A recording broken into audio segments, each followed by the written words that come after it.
quorum is present. Without objection, the chair is authorized to declare a recess at any time.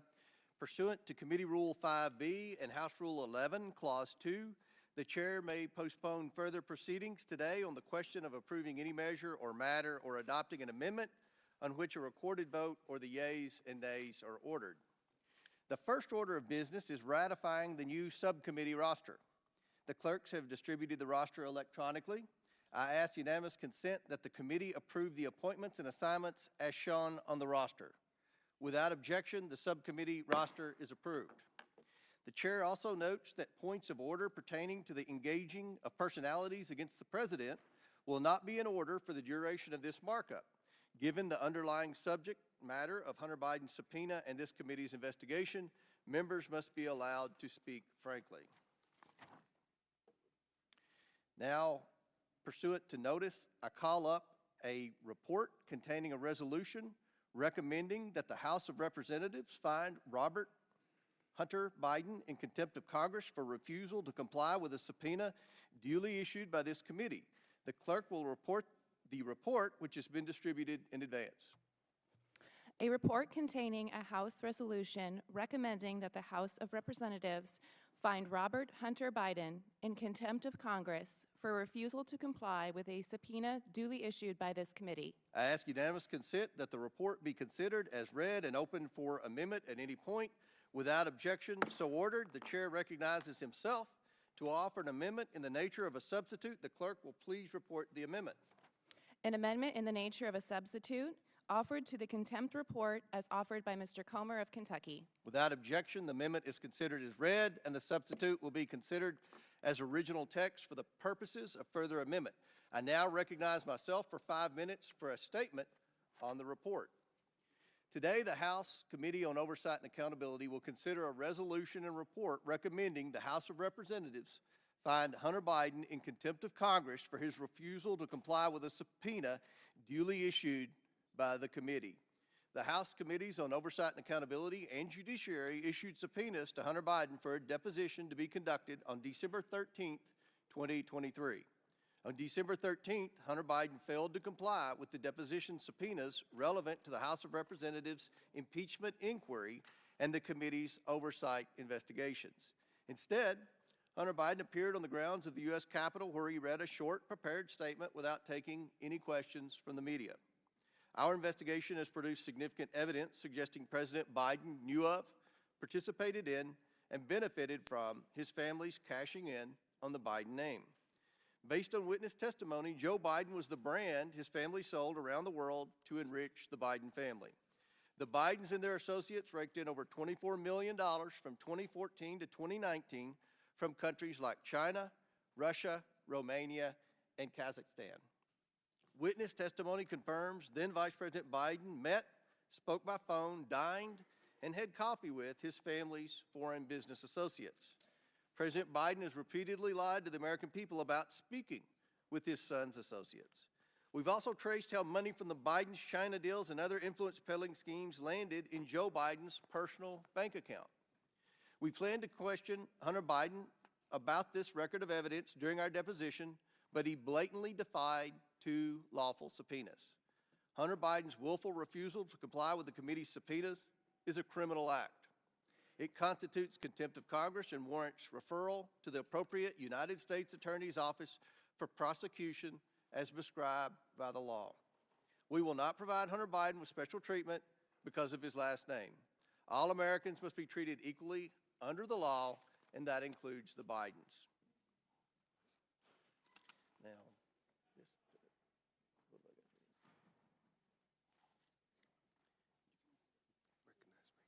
Now, recognize Ranking Member Raskin. Thank you, Mr. Chairman. We believe that everyone subpoenaed by Congress, whether it's Hunter Biden or Jim Jordan or Andy Biggs or Steve Bannon or Scott Perry, should engage in good faith compliance with the committee's requests and the committee's subpoenas.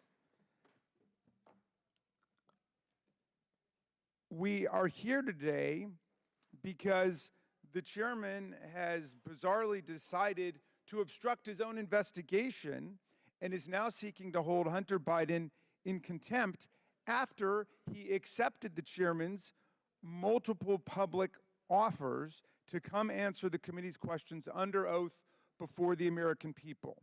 This is at the same time that they stand by the categorical non-compliance of Republican members of Congress, like Mr. Jordan, who have material information about the violent attack that took One place. moment. The cameras cannot be in the well.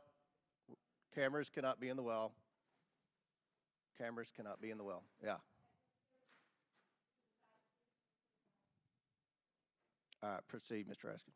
Thank you. But I was just making the point that our colleagues who are arraigning Mr. Biden today on charges that he has not rendered 100% compliance, allegedly with a subpoena, are standing by Republican colleagues who've rendered 0% compliance with their subpoenas, including Mr. Jordan, Mr. Biggs, and Mr. Perry, when they have material information about the violent attack on the Capitol, the Congress, and the Vice President of the United States on January 6, 2021. In any event, for the last 11 months, the chairman has repeatedly refused offers from Hunter Biden and his attorney to meet with the chairman and his staff and with members of this committee. On February 9th, just one day after the chairman's first letter to Hunter Biden, Mr. Biden's lawyer responded and offered Chairman Comer to, quote, sit with you and your staff, including the ranking member and his staff, to see whether Mr. Biden has information that may inform some legitimate legislative purpose and be helpful to the committee. The chairman never responded. On September 13th, Mr. Biden's lawyer again wrote to Chairman Comer after a Newsmax interview in which the chairman falsely claimed that he never got a response back to his original letter. Mr. Biden's attorney explained the chairman actually never responded to his offer to sit down and discuss the committee's request, but stated that he remained available to have the discussion, but the chairman again completely failed to respond. 2 months later, on November 8th, Chairman Comer and Jordan issued subpoenas to Mr. Biden requiring his appearance for a deposition on December 13th. In the cover letter, the chairman noted, given your client's willingness to address this investigation publicly up to this point, we would expect him to testify before Congress. Throughout the fall, the chairman urged Mr. Biden to come appear at a public committee hearing. On September 13th on Newsmax, the chairman stated, Hunter Biden is more than welcome to come in front of the committee. If he wants to clear his good name, if he wants to come and say, you know, there weren't 20 show companies, he's invited today. We'll drop everything. On October 31, on a nationwide podcast, the chairman stated, we have mountains of evidence. Now we're ready to bring them in. We're in the downhill phase now because we have so many documents and we can bring these people in for depositions or committee hearings, whichever they choose. For depositions or committee hearings, whichever they choose, and we can ask these questions with evidence. On November 6th, again on Newsmax, our good chairman stated, I will extend that invitation on your show right now, Rob. If the Biden family wants to join Tony Bobulinski in an official Oversight Committee hearing and answer questions that the American people have, then that invitation's open right now. They can come on in and do that. On November 28th, Hunter Biden, through his lawyer, agreed to Chairman Comer's multiple public requests. He agreed to appear precisely at a public hearing under oath to answer the committee's questions on December 13th. Exactly what our good colleagues, the Republicans who had information about January 6th, never agreed to do. They never agreed to testify anywhere under oath about what they knew. The letter that came in from Mr. Biden embraced the importance of having a public proceeding that, quote, would prevent selective leaks, manipulated transcripts, doctored exhibits, or one-sided press statements, especially in light of the committee's past use of closed-door sessions to manipulate, even distort the facts, Mr. Chairman, misinform the public. Mr. Chairman, I have an inquiry. State your point. Mr. Chairman, don't we have House rules and committee rules regarding subpoenas, and then rules about having hearings and having questions with witnesses We that do. must be followed. Mr. Chairman, I'd like to reclaim my Could you time. state the Well, rules, Mr. excuse me, Chairman? Hold on We one could second. just interrupt each Mr. other with an Raskin, inquiry? Your time was expired. I'd like to know the rules of the House and our committee. Read them. They're available to every member. The rules state, for a deposition, if that's what you're asking, 3 days' notice, you have to have the stenographer and all of that. So that's.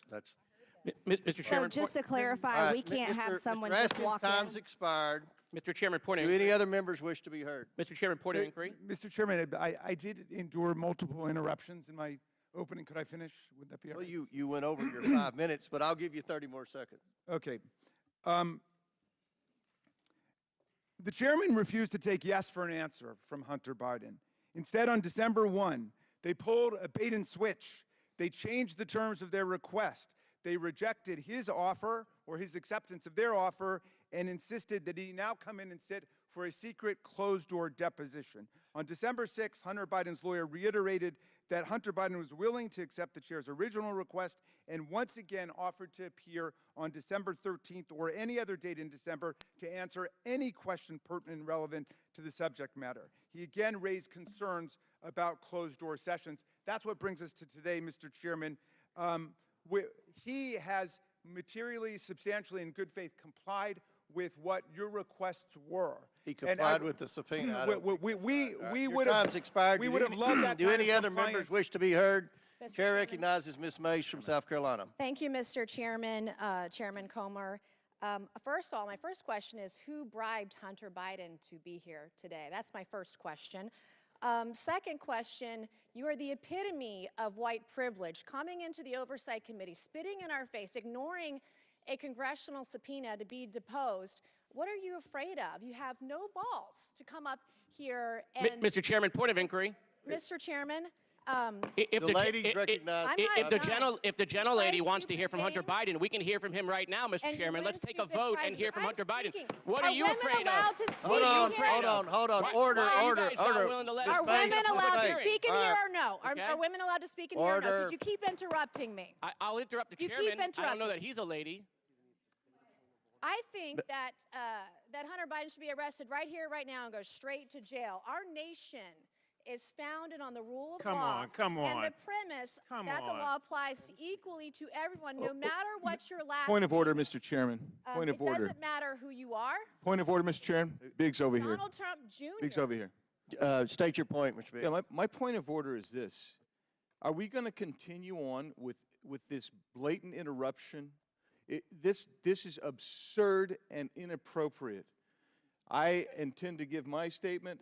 I don't intend to have anybody interrupted. I'm not going to interrupt your statements.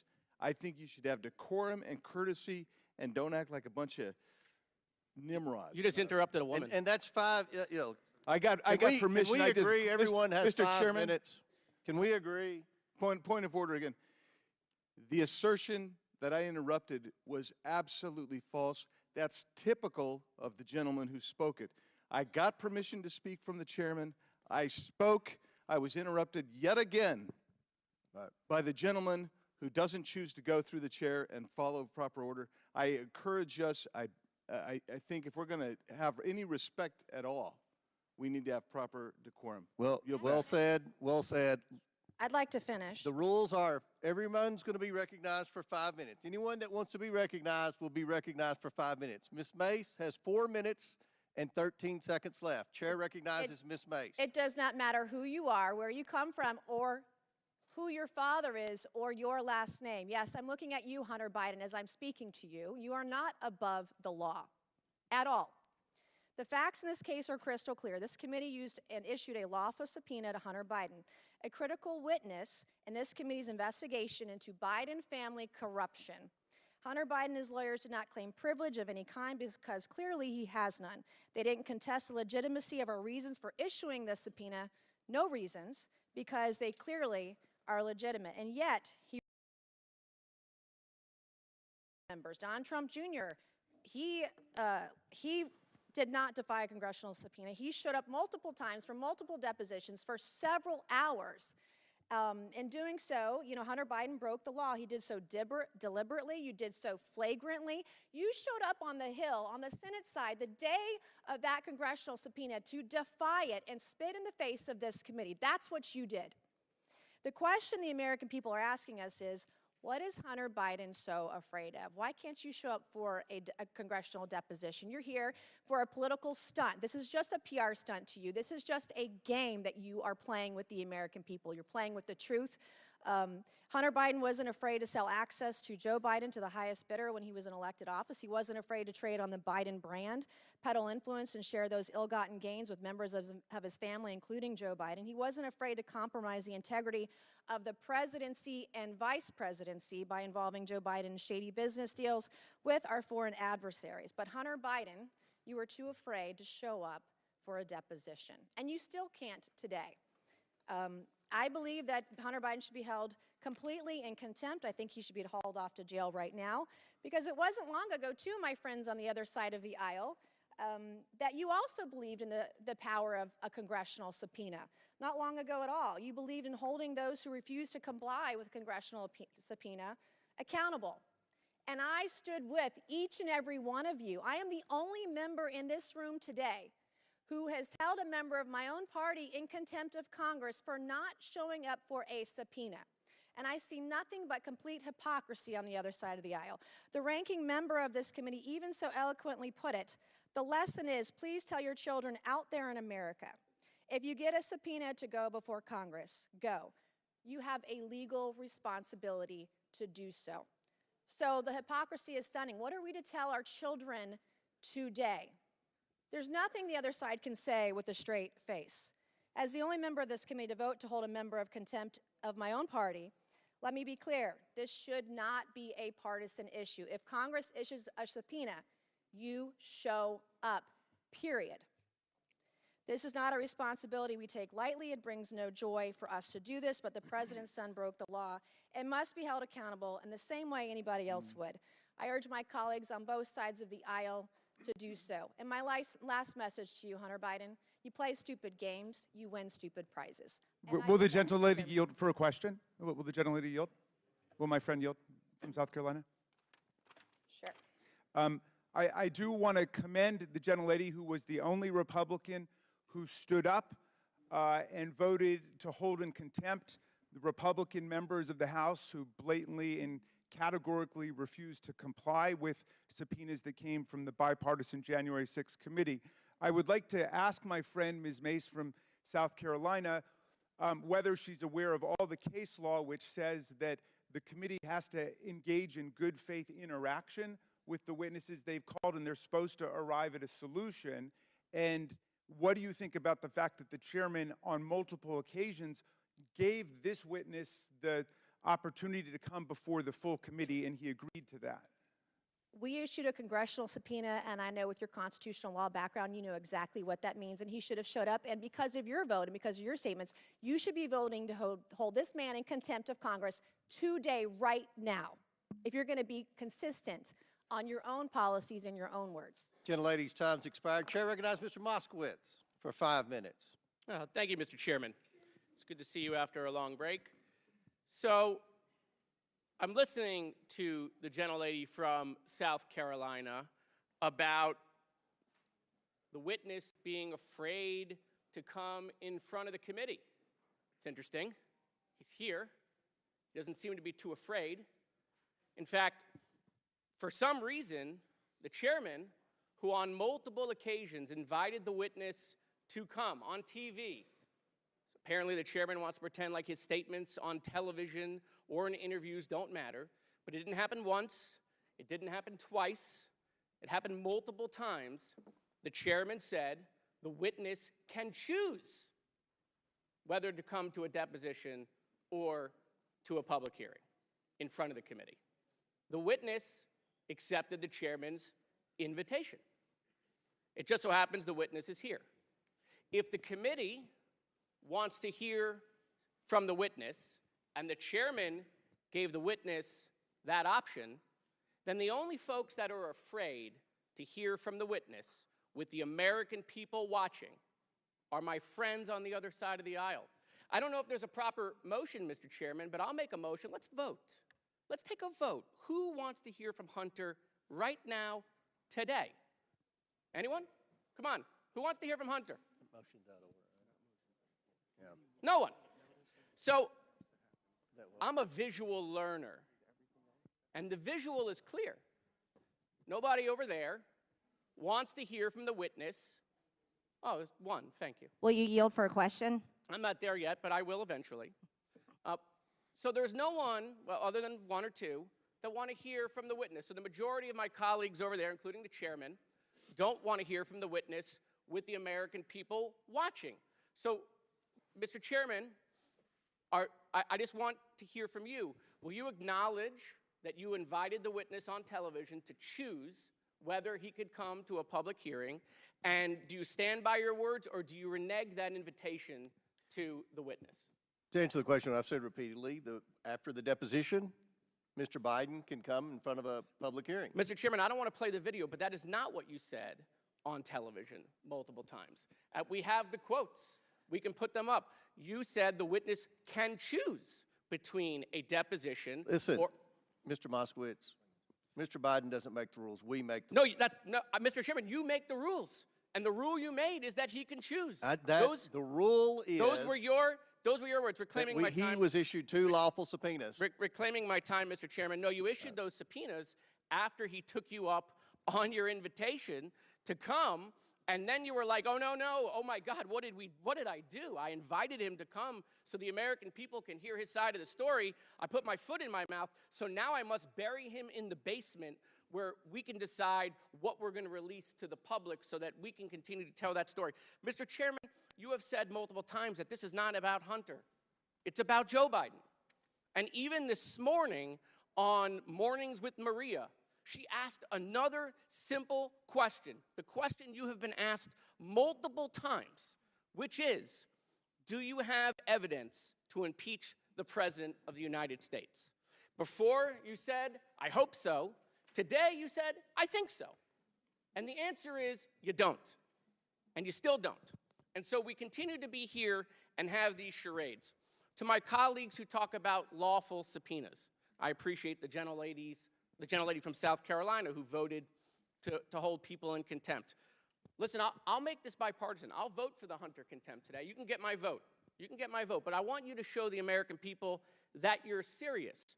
Here is the subpoena to Representative Scott Perry, who did not comply. I'd like to enter this into the record.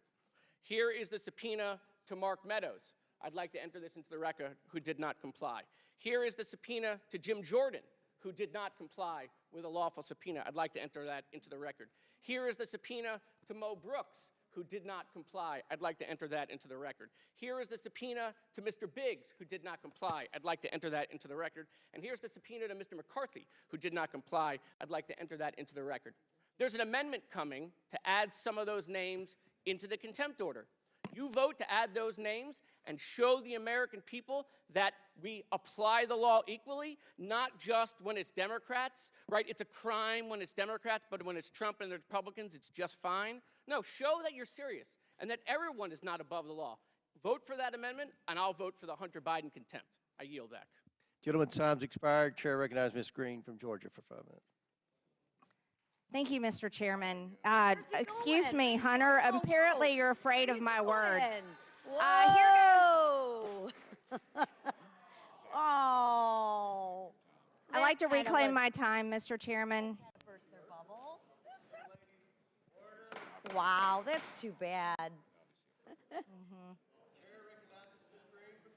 I think it's clear and obvious for everyone watching this hearing today that Hunter Biden is terrified of strong conservative Republican women because he can't even face my words as I was about to speak to him. What a coward. And this is also a coward that sat right here in front of Mickey Babbitt, Ashley Babbitt's mother, who was murdered on January 6th by Michael Byrd, the Capitol Police officer. And you want to talk about a committee, a political sham? I'll totally disagree with you, Ms. Mace. That January 6th committee was not bipartisan. It was a complete setup to go after President Trump, go after Republicans, go after anyone that believes in free and fair elections, people that believe the Department of Justice should be fair and balanced, not a political weaponized department of the federal government that is targeting President Trump, his supporters, people that walked in the Capitol on January 6th, and now people that stood outside the Capitol. There's been no justice for Ashley Babbitt's family. Michael Byrd has never been charged with anything. He was let off, and he was given a promotion and allowed to walk free. And Hunter Biden just walked out. That is an example of not following the law. Hunter Biden thinks he's above the law. Don Jr., Eric Trump, Ivanka, Trump family members had to come in to Democrat subpoenas and be questioned by Democrats for over 8 hours, each of them. Hunter Biden runs away. Hunter Biden did not come when we subpoenaed him. He did not follow the law. And then one of our colleagues helped him evade his subpoena by going and reserving a press conference for him on his behalf, helped him evade the subpoena, helped Hunter Biden break the law. Let's talk about his own father's words. President Joe Biden said in October 2021 that individuals who defy subpoenas from the January 6th House Select Committee should be prosecuted. And the Justice Department indicted Steve Bannon for doing so in November 2021. Hunter Biden's father, the President of the United States, said that he should be prosecuted. Anyone that defies a subpoena should be prosecuted. Hunter Biden didn't show up for his subpoena. Hunter Biden showed up today to make a clown show of himself, to show that he is nothing but someone that will not obey the law, that wants to show up when he wants to, and sits here with a smug look on his face and runs away when it's my turn to talk. Not only is he a criminal, but he is a coward. Nothing but a coward. Let's talk about voting for things. We have members on this committee that are on record on their own Twitter accounts talking about people blowing off subpoenas on the January 6th committee that states the rule of law is stirring all over America. That's Representative Jamie Raskin. Right here, I'll enter this for the record. Representative Jamie Raskin. Steve Bannon has been convicted of acting in contempt of Congress. My argument with Rep. Gates is now settled. If subpoenaed, you show up and assert any privilege you think applies to specific questions, but you can't blow off the proceeding. He blew it off. Walking in today is too late. We have to hold Hunter Biden in contempt of Congress because he's not above the law, and neither is the President of the United States. And this committee has produced more evidence that any Democrat ever dreamed of having against President Trump and his family, while they constantly make up lies and attacks about the Trump family and President Trump.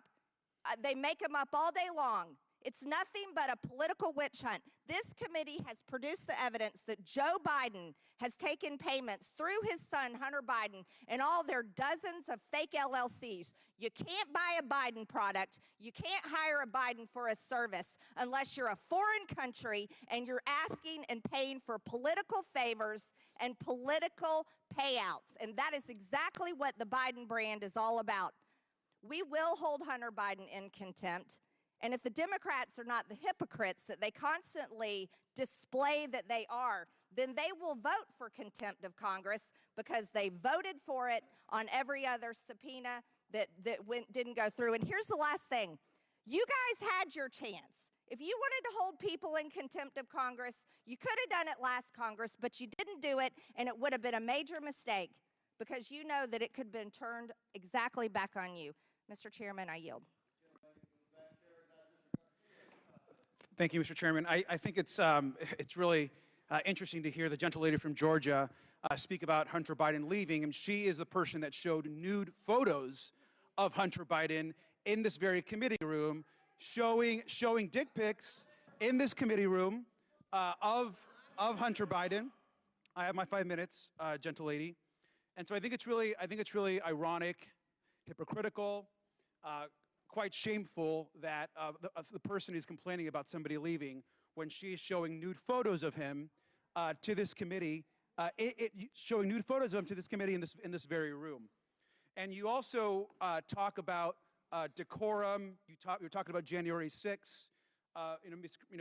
Ms. Green, I was there with you when we went to the January 6th jail, and when you were hugging, high-fiving, talking to, and providing so much comfort and joy to the insurrectionists that attacked our Capitol.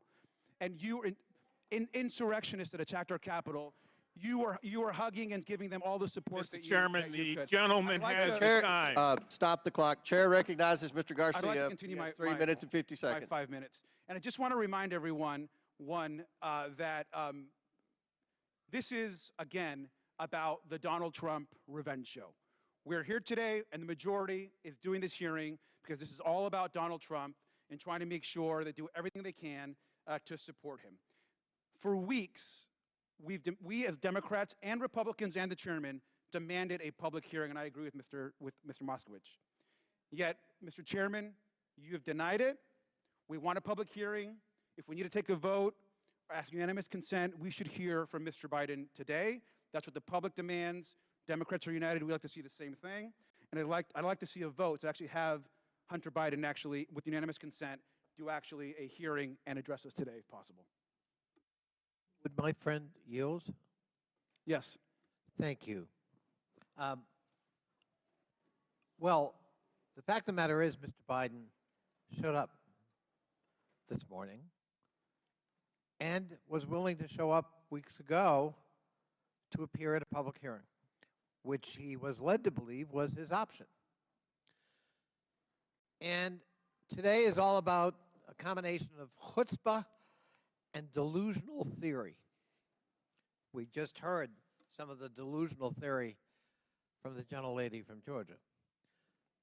But the chutzpah is a bunch of people who defied subpoenas themselves now want to have a contempt citation for the son of the president because they don't have sufficient evidence. In fact, they have no evidence of any kind to pursue the president himself. So when you can't go after the principal, try to hurt the people around him, including a wounded member of his own family who has had all too public troubles put before our country. It's mean-spirited, it's cruel, and it's beneath the dignity of this committee and this body. If you want to have political differences with the President of the United States, our system invites it. But resorting to punitive measures against members of his family because you can't get at him, I think crosses a boundary. And by the way, I counseled Democrats in the previous administration to take great care in going after members of President Trump's family because I felt the same dynamic at work. So I would urge that we give real serious consideration to the matter at hand, that we show more respect for the president and his family, whoever that president may be at any given time, and that we respect due process and we hold ourselves to the same standard we are asking this body to act on today in terms of a contempt citation. We've let many of our fellow members off the hook in defying the January 6 subpoenas. I yield to Mr. Raskin. 15 seconds. Can I have the rest of my time? I just want to also, Mr. Chairman, I think Mr. Biden has agreed to address this committee publicly. I just want to ask unanimous consent to swear in Mr. Biden either today or at a future meeting, and have every member be able to ask 5 minutes of questioning to the witness. So I'd like to officially ask that, Mr. Chairman. Yeah, we object. That's not in order. How is that not in order? It's just not in order. Time's expired. Chair recognizes Mr. Perry for 5 minutes. Thank you, Mr. Chairman. I'd just like to remind members of this committee, and anybody watching, that this is a duly constituted committee under the rules of the House of Representatives. duly constituted. See Republicans on this side and Democrats on that side. The Democrats on that side were selected by their leadership and their process. Same thing for the Republicans on this side. Why do I mention that? Why do I bring that up? Because this is a stark difference from what is being referenced on the other side of the aisle. The so-called J6 committee, which was nothing more than a Soviet show trial in America. That's what that was. And so every single action that they took, subpoenaing people, disparaging people, referring charges of people, were not legitimate. Were not legitimate. So to compare what's happening today to what happened years ago is completely out of context, and you need to understand that. This is a game for these folks. Sure, they want to support their guy. They don't care about America. They don't care about what the president's doing to destroy America. They're just locking arms to support their guy. And God bless them, they can do that. If you want to vote for people that do that, that's your right. Now, in my opinion, this committee is not interested in prosecuting Hunter Biden. We're not interested in that. Hunter Biden is a sad tale by his own right, by his own admission, by leaving his evidence all around for everybody to see. The other side complains that documents and photographs are shown in this committee about Hunter Biden. Don't blame the person that showed the documents or the photographs. The person that committed the acts is the person who is responsible for the acts. And we do take no joy because it's a waste of time to prosecute Hunter Biden. But he created this for himself, along with the rest of his sad tale of his life, unfortunate that it may be. But we, in this committee, on both sides of the aisle, on behalf of the American people, are charged with finding the facts. And the facts show that President Biden profited from his name, and the person that arranged the deals was Hunter Biden. And so we would like to delve into that. Now, Hunter Biden, regardless of his last name, even though he thinks he's special, he thinks he can leave evidence all around and blame it on the Russians when he knows it was him. He can go on TV and say that he thinks he's special because his last name's Biden and that no one will touch him. Ladies and gentlemen, the great thing about America is that we're all special because the law is blind to each one of us regardless of our station, our economic position, or our political position. Hunter Biden sadly chose to violate federal law. That's unfortunate.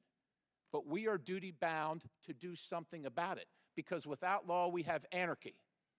And that's what Hunter Biden would like. By coming here today, he shows that he can be here. He shows that he displays that he could show up to a lawfully, legitimately presented subpoena. But he chooses not to, and that's his choice. He can do that. But there are consequences for that, ladies and gentlemen. There are consequences for that. And we are duty-bound. Will the gentleman yield down here, Mr. Perry? I will not yield. We are duty-bound.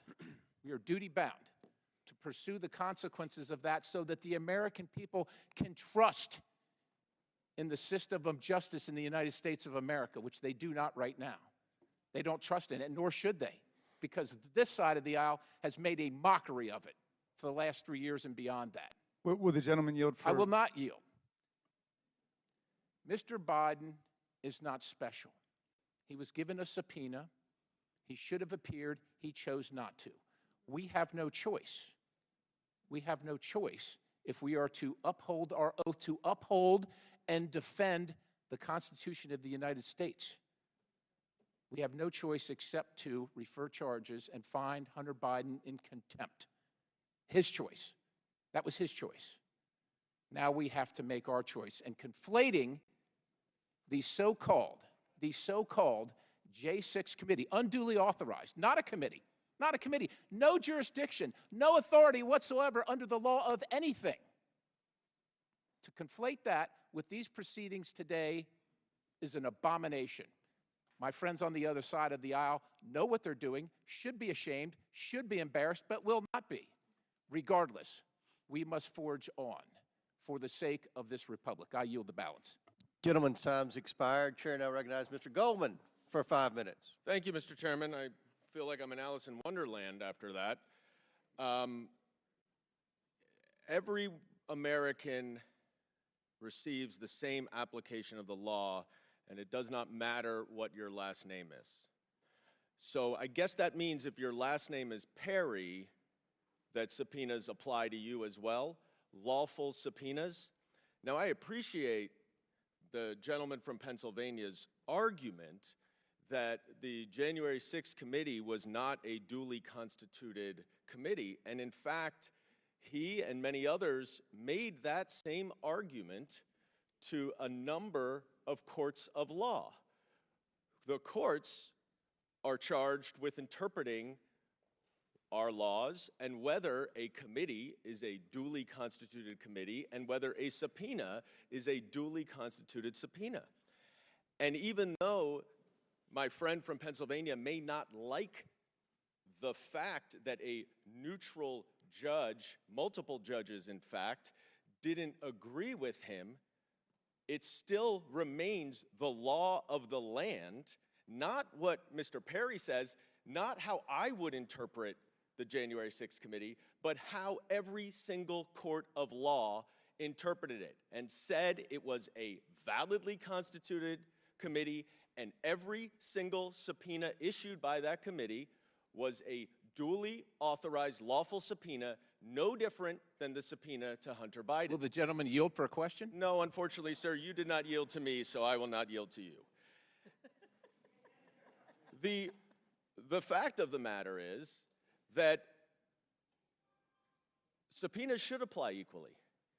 And for my colleagues to actually claim that we on this side of the aisle are hypocritical because we will not vote to hold someone who has made every effort to comply in every way other than the specific means of providing the evidence is somehow should be held in contempt when 3 members of this committee refuse to comply in any way, shape, or form with a court-determined lawful subpoena is beyond me.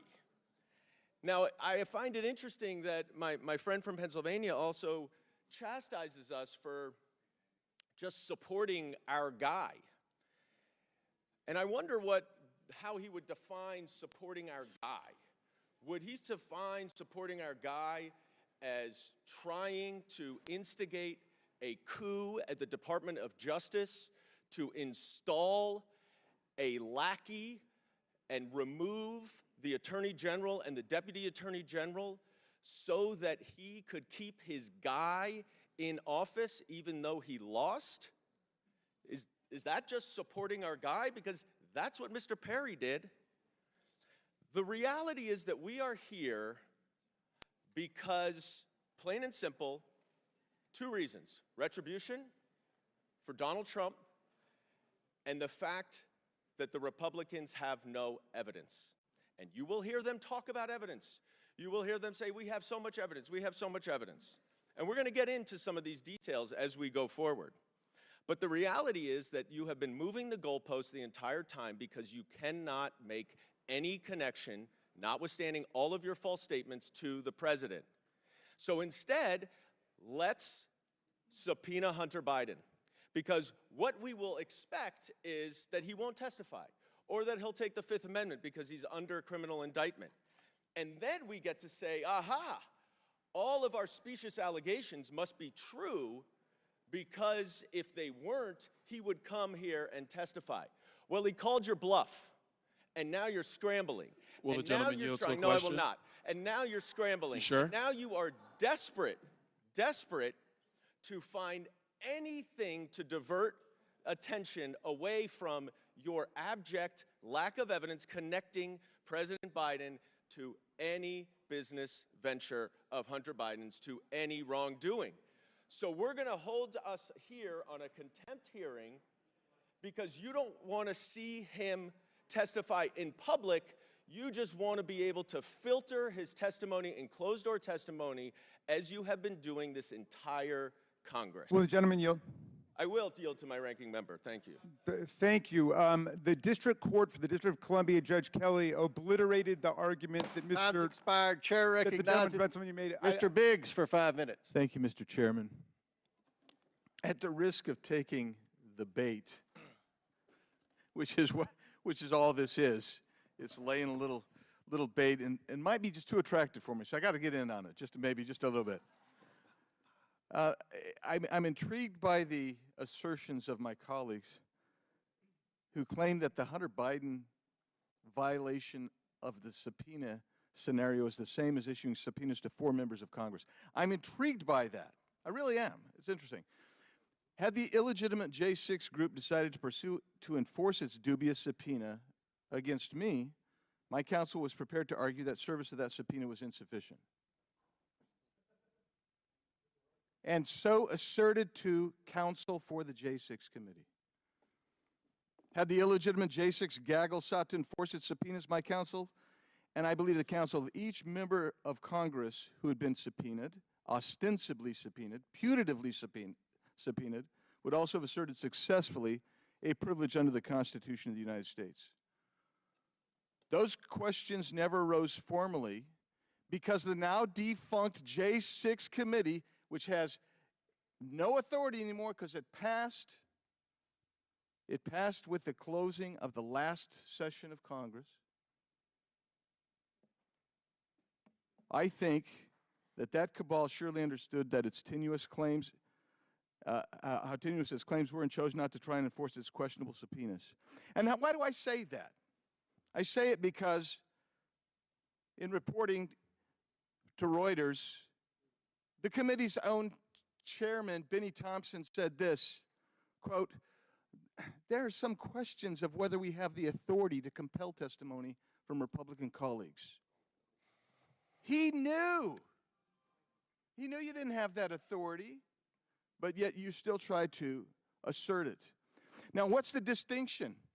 Well, Hunter Biden has no claim to insufficiency of service of process. Why do we know? Because he stood on the lawn of the Senate the same day that he was supposed to be here and asserted publicly, hey, I'm supposed to be somewhere else. I'm supposed to be giving a deposition, but I won't do it. I won't do it. Secondly, Hunter Biden has claimed no privilege against testifying before this committee or the Judiciary Committee pursuant to the subpoena, except for the privilege that he has claimed throughout his life. And as the LA Times said about Hunter Biden, quote, Biden is still on the nepotism gravy train, close quote. As the Daily Mail reported, quote, Hunter admits he got $50,000 a month job on the board of Ukrainian gas company Burisma because of his family name, close quote. And it goes on and on. Again, the LA Times describes Hunter Biden as a, quote, child of privilege, close quote. That's the only privilege Hunter Biden has ever asserted. He asserts that not that he should be exempt from testifying because there is some constitutional proscription, that even the chairman of this committee would agree to, as Benny Thompson agreed to on the J6 committee's issuance of subpoenas to members of Congress. No, he doesn't assert that kind of privilege. He asserts only the privilege that he does not need to come and testify before the United States Congress, who has issued him a subpoena. His attorneys acknowledge that subpoena, and he personally has acknowledged that subpoena for the simple reason that he is a Biden.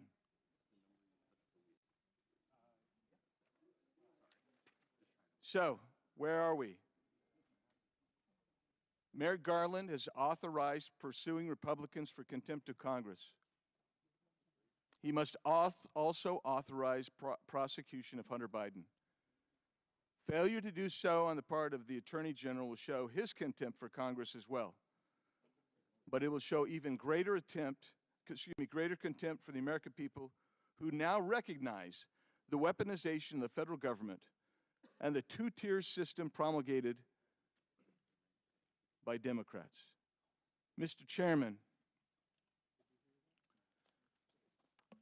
to Mr. Thompson's, to former Chairman Thompson's questioning of his own authority to actually issue subpoenas to members of Congress, Chairman Jordan requested legal analysis and authorities.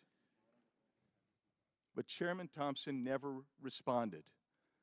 That committee could have pursued contempt if they thought there was valid subpoenas issued and a contemptible warranted contempt citation. They chose not to. Their authority expired, and ours is not expired. We should issue contempt. I yield back. Gentleman yields back. Chair now recognizes Mr. Conley. Thank you, Mr. Chairman.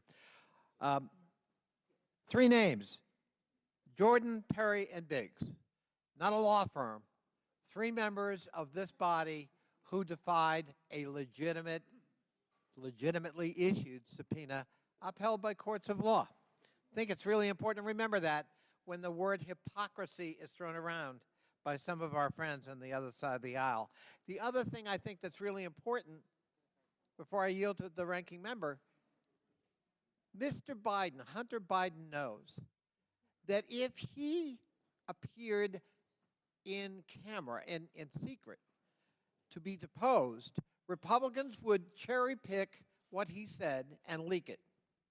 He preferred sunshine.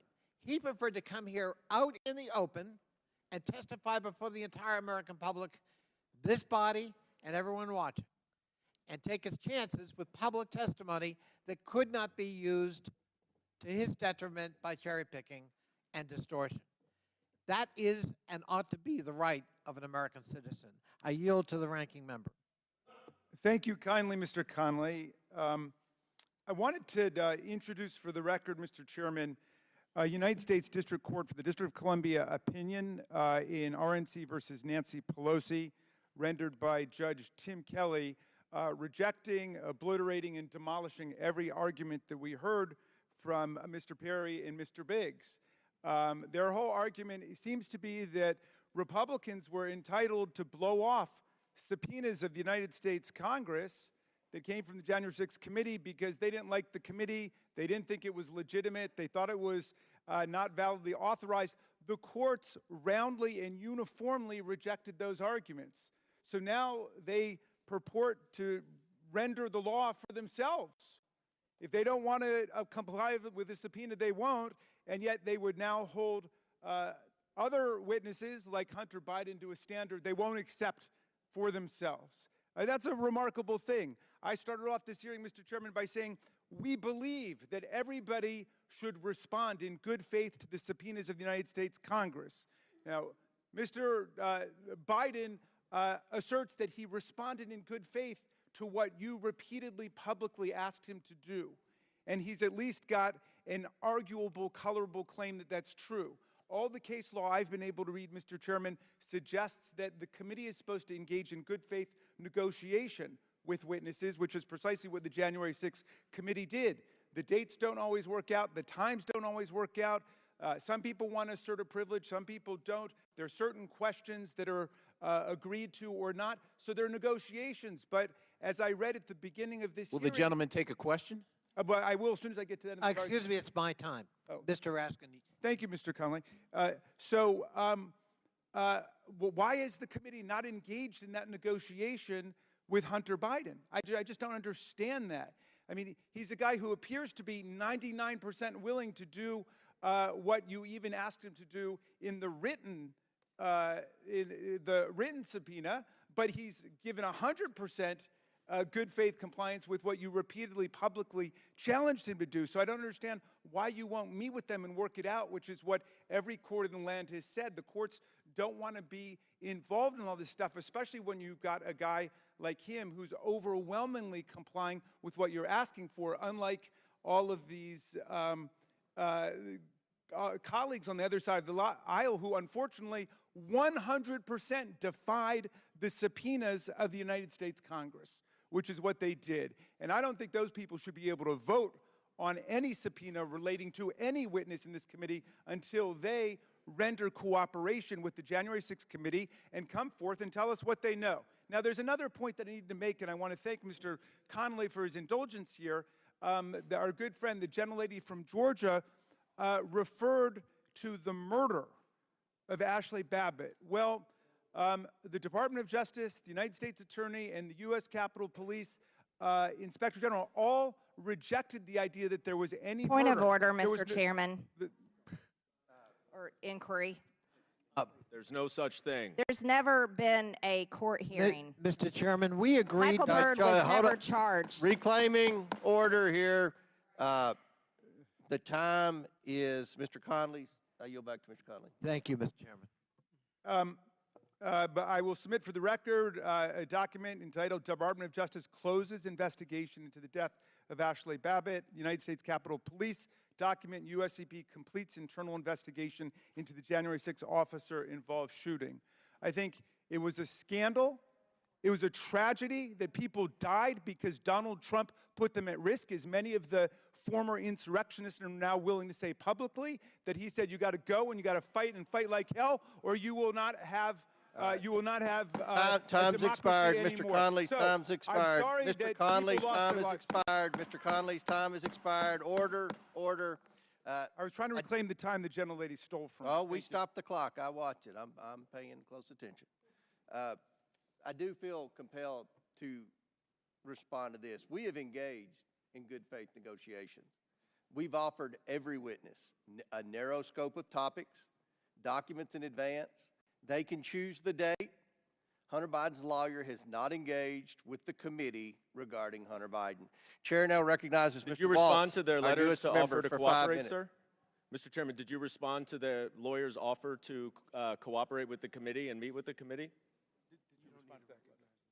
Do what? Yeah, Chair recognizes Mr. Waltz for 5 minutes. Thank you, Mr. Chairman. This is an incredible first hearing with this committee. Welcome to the Oversight Committee. It was, but I mean, this was entirely predictable. I think what we were going to hear and see today. We saw that Hunter came and staged a PR stunt with my friend from Florida, Mr. Moskowitz. That was clearly organized and recognized. But what I'm hearing from the ranking member and his colleagues that claim that transcripts are subject to, quote, partisan and twisted leaks and distortions is incredibly rich. Let's talk about calling the kettle black first. The country suffered through an entire impeachment proceeding of a president of the United States because of a false dossier in a SCIF, a compartmented facility where every hearing and every transcript started with, this is an unclassified proceeding, then to have it selectively leaked and lied to the American people, to the great damage to this nation, but then bring it to this committee. Because I'm new, I watched yesterday as committee Democrats continued to spin false narratives, several of which went out just yesterday as interviews were ongoing with Hunter Biden's art dealer, which is rich in and of itself, that Congressman Golden on the other side of the aisle went to the press during the interviews and spun a narrative while it was going on, but he conveniently omitted that 70% of the art buyers were Biden donors. So we can go down the line and talk That's about false, sir. spin. That's not the facts. But the other thing that we're hearing today, well, member so-and-so, Congressman so-and-so, Congressman Jordan, they didn't comply with their subpoenas. But let's have a quick lesson on the Constitution. Article 1, Section 6 of the Constitution, the Speech and Debate Clause, essentially protects all of us from abiding by each other's subpoenas. Otherwise, this body would do nothing but subpoena each other. So I would encourage my colleagues to look up Article 1, Section 6 and look at the case law of the Speech and Debate Clause and why my colleagues rightfully did not abide by that subpoenas. But let's talk about precedent for a moment of a president's son abiding by lawful subpoenas of the Congress. Donald Trump Jr. came before this body. He came before the House Intelligence Committee. He came before the House Judiciary Committee. He came before the Senate Intelligence Committee twice.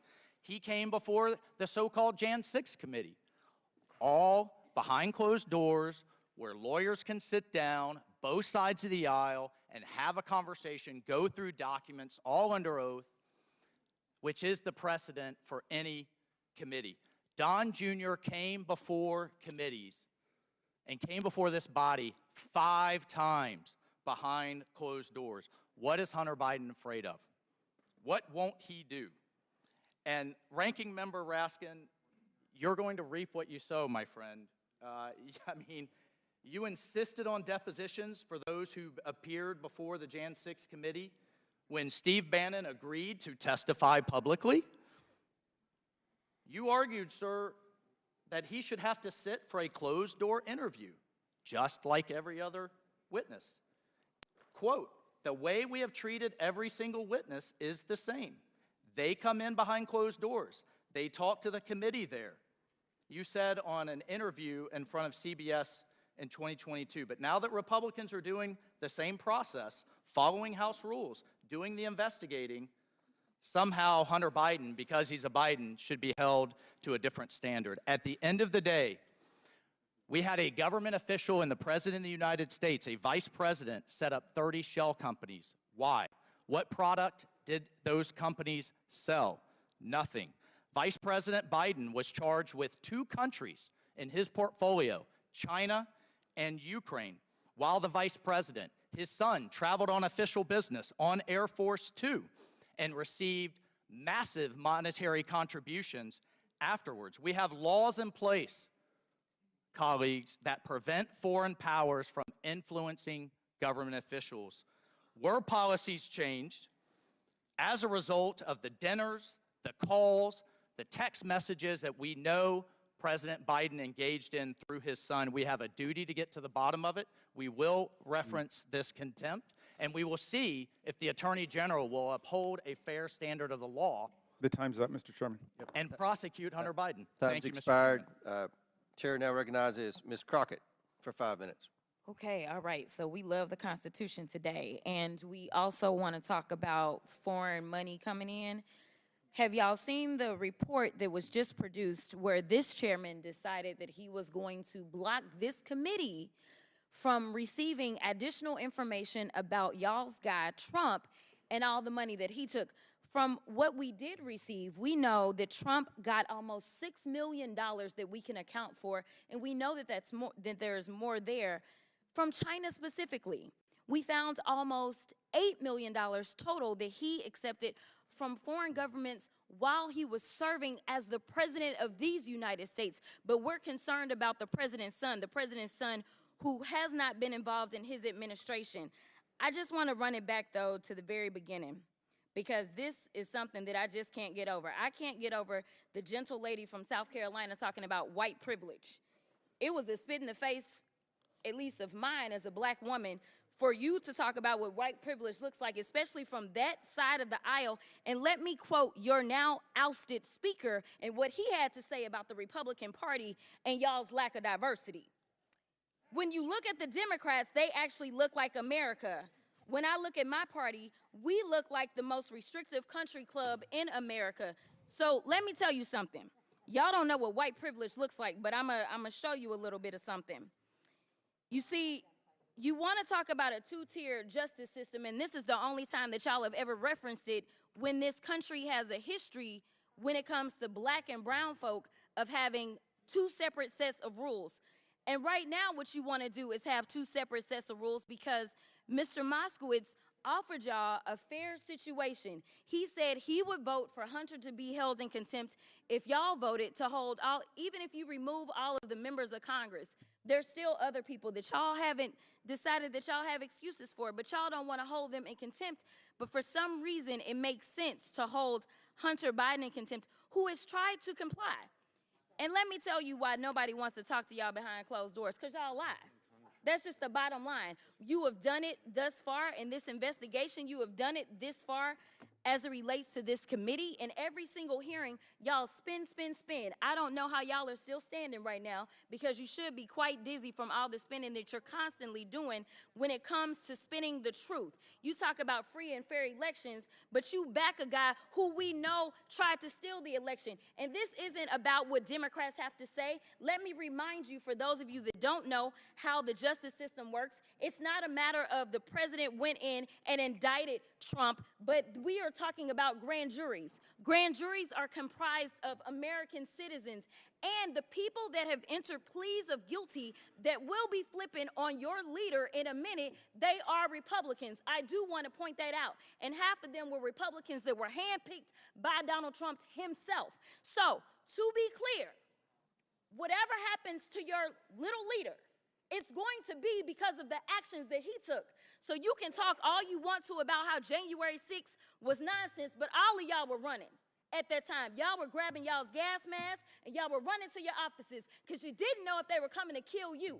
You should have cared that somebody was there to protect you, but instead you want to play games because you found out that it was your leader that decided that he wanted to propagate an insurrection on our country. So don't tell me that you care about the Constitution, because you don't.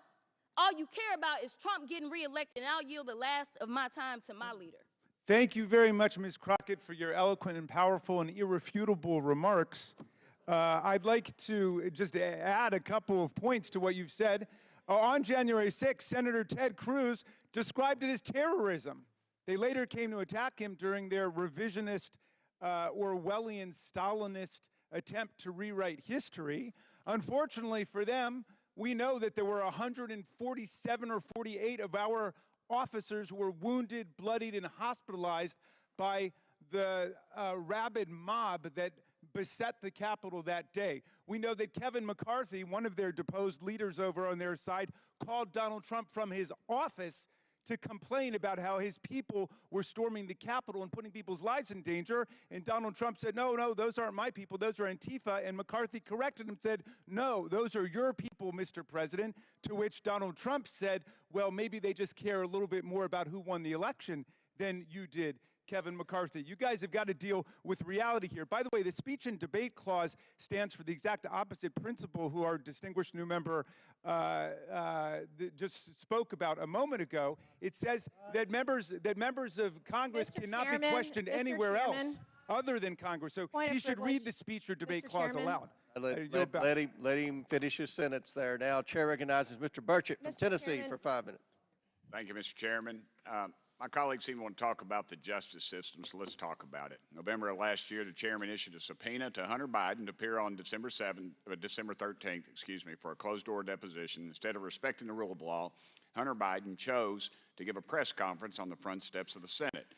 To show such contempt for Congress without fear of repercussions highlights a theme throughout this administration and Democrat administrations before it. If you're a big-name Democrat, then you are immune to prosecution.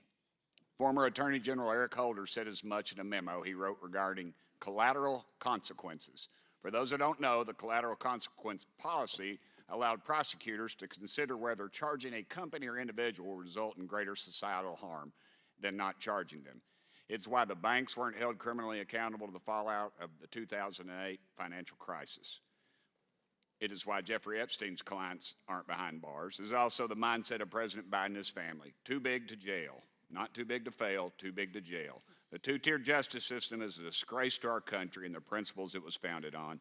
I thank the chairman and the committee for the hard work they put in to hold the Biden administration accountable, but I doubt our Justice Department has the guts or the wherewithal to do anything about it. And I would like to yield my time to my friend from Florida, Byron Donalds. Actually, I'll yield. yield let to me yield to Miss May. She hasn't gotten enough quality TV time today, so I'll give her a little more time. Thank you, and then I'll yield to my colleague from Florida as well. I'm going to try to be quick here because I was accused by my colleague on the other side of the aisle about my white privilege. I want to say, number one, as the former ranking member of the Civil Rights Subcommittee under Chairman Raskin last session, I take great pride as a white female Republican to address the inadequacies in our country. I come from a district where rich and poor is literally black and white, black versus white on most days. My largest jail in my district, which is the largest jail in the state of South Carolina, has had 7 or 8 deaths in the last 2 years. And I was there with our black and African American council members trying to get the right thing done. And I come from a district where black men have been killed by law enforcement, tased to death in our jails, and I've stood with those black families because I know the differences that they see day to day in their life, and I try to do the best that I can. I come from a district where the first African American, first black man in the U.S. House of Representatives was Joseph P. Rainey, represented my district back in the 1800s with that. The last black member of the U.S. House of Representatives before Reconstruction came from South Carolina, George P. Murray, the black man, former slave, and entrepreneur who founded the Republican Party in South Carolina. One of the founding members was named Robert Smalls, who commandeered a Confederate ship and gave it to Union soldiers and served his country admirably in the process. In my district, it was Harriet Tubman, and you can see it in the movie Harriet, who rescued more than 700 slaves in one night in Beaufort County, South Carolina. So I am very well aware of our rich history and try to recognize it as best as I can in the position that I have, and I resent the fact that you're going to throw that in my face up here. I'm one of the few people that you'll see on my side of the aisle trying to do the right thing to right people every single day, and I would like to yield the remaining balance of time to my colleague from Florida. This has been a very interesting hearing. Mr. Waltz, welcome to Oversight. Yes, it usually gets like this. Look, let's be very clear. This isn't about Hunter Biden's white privilege. It's about Hunter Biden's Democrat privilege. Because Donald Trump Jr. showed up for 5 congressional subpoenas. There was never this circus where he was subpoenaed by House Democrats and he showed up on the Senate side or showed up at the White House to answer in some fake, phony, lame press conference, not actually going to the House and doing what he was compelled by a subpoena to do. Hunter Biden did that. And then he has the unmitigated gall to show up here when we know that we're going through actually the legislation for contempt, with, by the way, Mr. Chairman, we should actually get to the legislation of contempt. The speechifying is great, but let's do our business, members. He has the gall to come here, show up, and then when the Democrats are saying, hey, he wants to speak, he leaves. This is a joke. This is a farce. The man has been subpoenaed by Congress. Oh, and by the way, the January 6th committee, Mr. Raskin, which you did sit on, by the way, that was not a normally ordered committee of Congress because Nancy Pelosi did not want the Republican members that then Leader McCarthy put up. According to the courts, it was. My time, sir. Will you yield for a correction? I was respectful of your time. I didn't say anything. So, ladies and gentlemen, let's move forward with our business. He should be held in contempt. There was a subpoena. He did not answer it. Any other American will be held in contempt by Congress. Any other. This is Democrat privilege of the highest order. Let's do our jobs. I yield. Gentleman yields. Chair now recognizes Ms. Ocasio-Cortez from New York. Thank you, Mr. Chair. Just to address briefly, quickly, that moment about privilege and all of this that we're seeing here. It was a very beautiful speech by the gentlelady, who, as she mentioned, was helped lead on the now majority side, the Civil Rights and Civil Liberties Subcommittee. But I think it's so exemplary of the point that she also oversaw the elimination of the Civil Rights Subcommittee on this committee, which really kind of gives the whole game away. We show up, we give speeches, we give flowery words, but at the end of the day, participate in the structural erosion of the rights and representation of people that are marginalized, women, people of color, people that just need to see their due process and civil liberties protected in this country. But I will move on. As also the Republican side had mentioned in their many raisings of the January 6th committee, that it's not just Hunter Biden, you, me, any individual subject to equal treatment under the law, to be held up to accountability under the law, but it is also these committees and this committee that is subject to oversight and law. We must comply with the law here as well. Now, I may be one of the very few people that actually believes in Congress, in this country. But I do, and many of us do here. And we have an obligation to engage in good faith participation to execute and comply with the subpoena. The chairman said in front of the country several times to Hunter Biden, you can show up here in front of the world, in front of the public. Hunter Biden took him up on that offer. He said, I will show up in public. I will show up in public. He showed up here today. He showed up here in the past. And Mr. Chairman, I know you do your best with what you've got, but you've got members here that have submitted falsified evidence to the record. You have members here that have submitted and mischaracterized closed-door hearings, and people want to say back and forth at the end of the day. It doesn't matter what party it's happened from. You've got members who've engaged in revenge porn in this committee.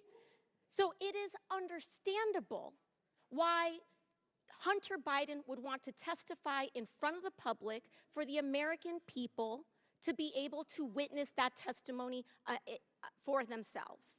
You've got members who've defied subpoenas. You've got members who we are 1 year into the term asking what the rules are at the beginning of the committee. The book was given to us on day one.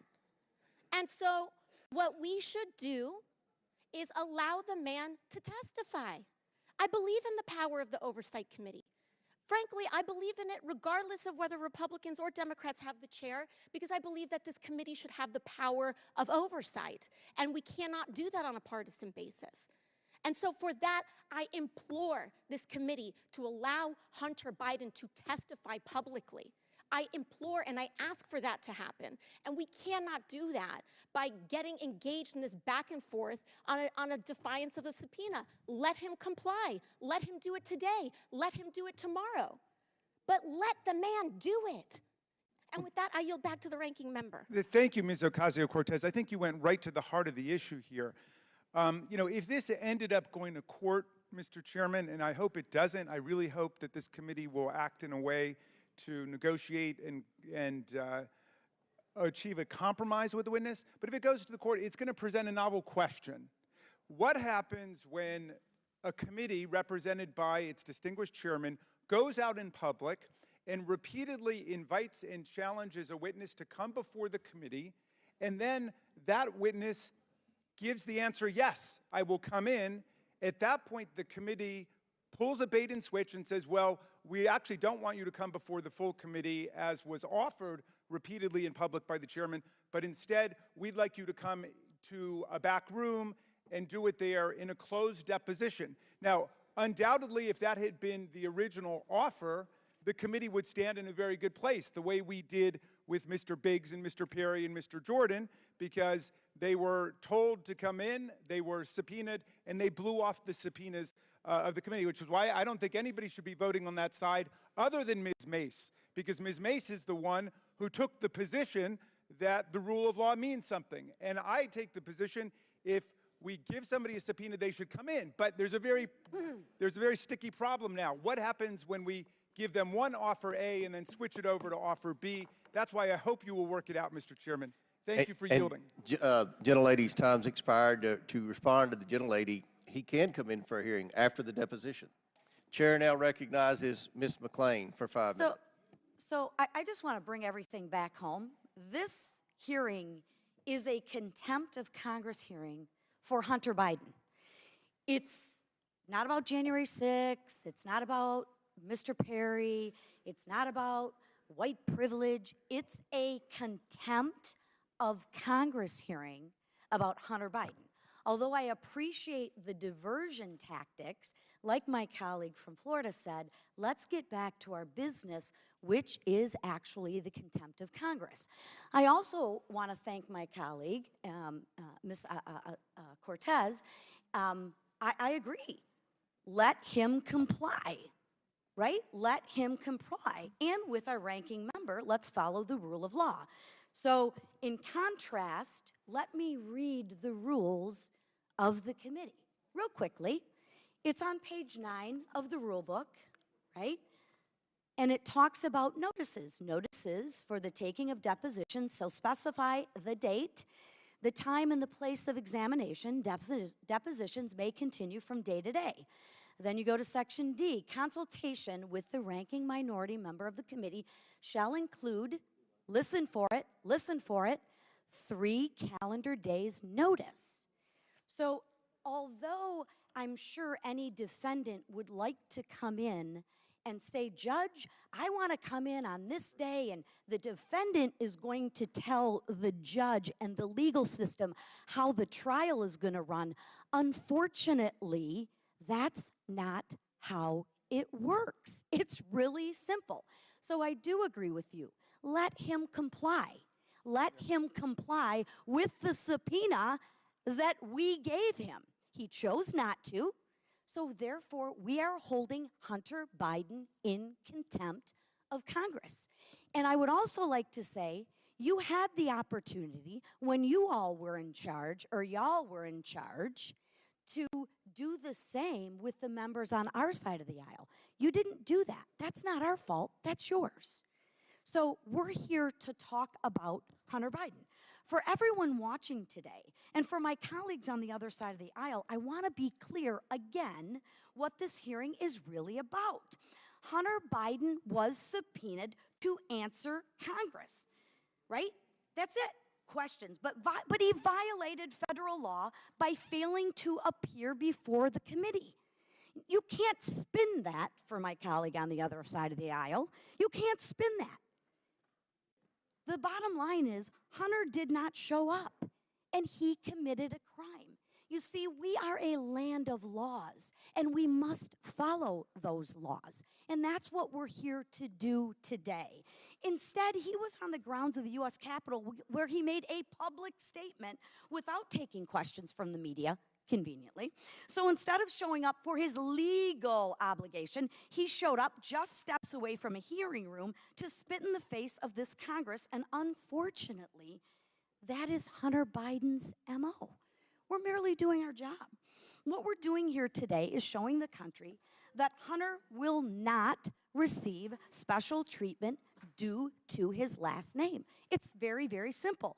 And he will be held to the same standard that every other American citizen would be expected to do. Can you imagine if you're average America and you get a subpoena and you go in and tell the judge, hey, let me tell you, here's how it's going to work, judge. I'm not showing up. I'm not showing up. I'm going to do it my way. I know we have laws, but don't worry about those laws because that would never fly. But that's exactly what Hunter Biden's doing. And if we care about this institution, if we care about democracy, at some point in time, we have to hold the law and people who break the law accountable. Or, like my colleague said, we are going to have anarchy. So simply put, it's not about anything else. We're talking about Hunter Biden and his non-compliance. And you can get up and scream and holler and rant and rave and talk about everything but the fact we subpoenaed Congress legally Hunter Biden, and he chose not to show up. Read the rules. He has to follow the law. I know that's a very foreign concept, but you have to do it. And for the Biden family, you too have to follow the laws. And with that, I yield back. Gentlelady yields back. Quick parliamentary inquiry, Mr. Chairman. Yes. The gentlelady makes an excellent point about the 3-day notice requirement for subpoenas. I don't think that's ever been complied with in this committee. Will you commit to? That's not my issue. I'm just reading the laws. No, it's my time, Mrs. McClain. Thank you so much. Would you commit to honor the 3-day notice requirement that Mrs. McClain properly invoked? Would I comply? I'll say this to answer the ranking member's question, then I'll recognize Ms. Stansberry. We have complied with the 3 days. Okay, well, we might have a dispute about it, but What you I will would ask continue is, that will you going comply? forward. You will continue Will you going comply? forward. We have followed That's the my rules. question. Will We you don't comply? have the chair, Mrs. McClain, and you don't have the time. We have followed the rules.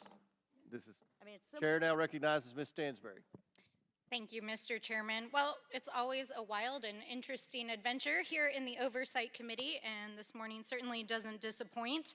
I want to talk for a few moments about the resolution that's been proposed in the ANS here, because that's what we're here to debate this morning, and really the content of that, including the assertions about the investigation that led to the moment that we're at here today. But I am really glad that my colleague mentioned that we are a land of laws and that every citizen should have to comply with them, including members of this committee, not to mention a chairman, who was subpoenaed during the last Congress and refused to respond.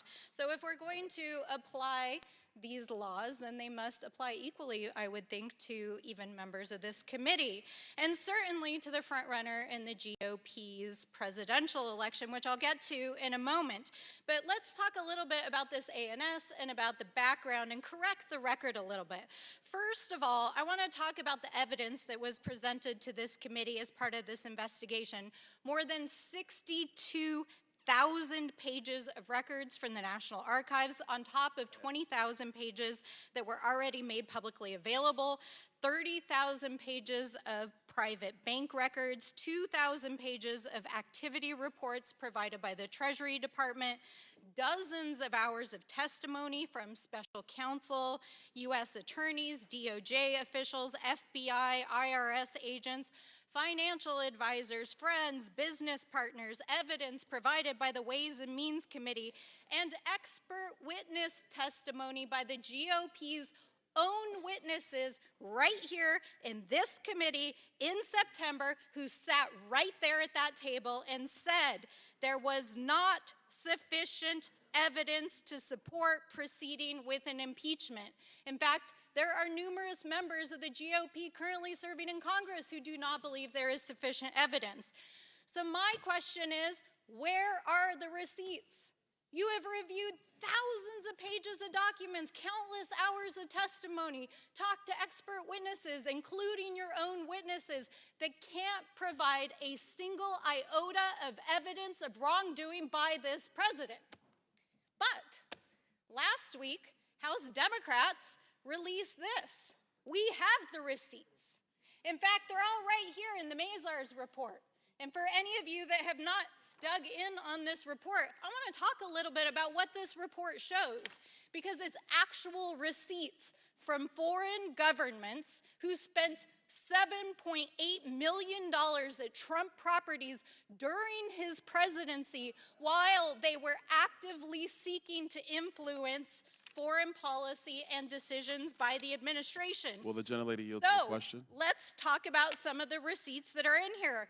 Malaysia, over $250,000 was spent by representatives of Malaysia while their ex-president was being investigated for a massive corruption scheme, and which Trump's ex-fundraiser was indicted for illegally lobbying on. Saudi Arabia, tens of thousands of dollars spent by the Saudi government and by the Crown Prince and his staff. Do you yield to a question? Later give $2 billion to Jared Kushner's private firm.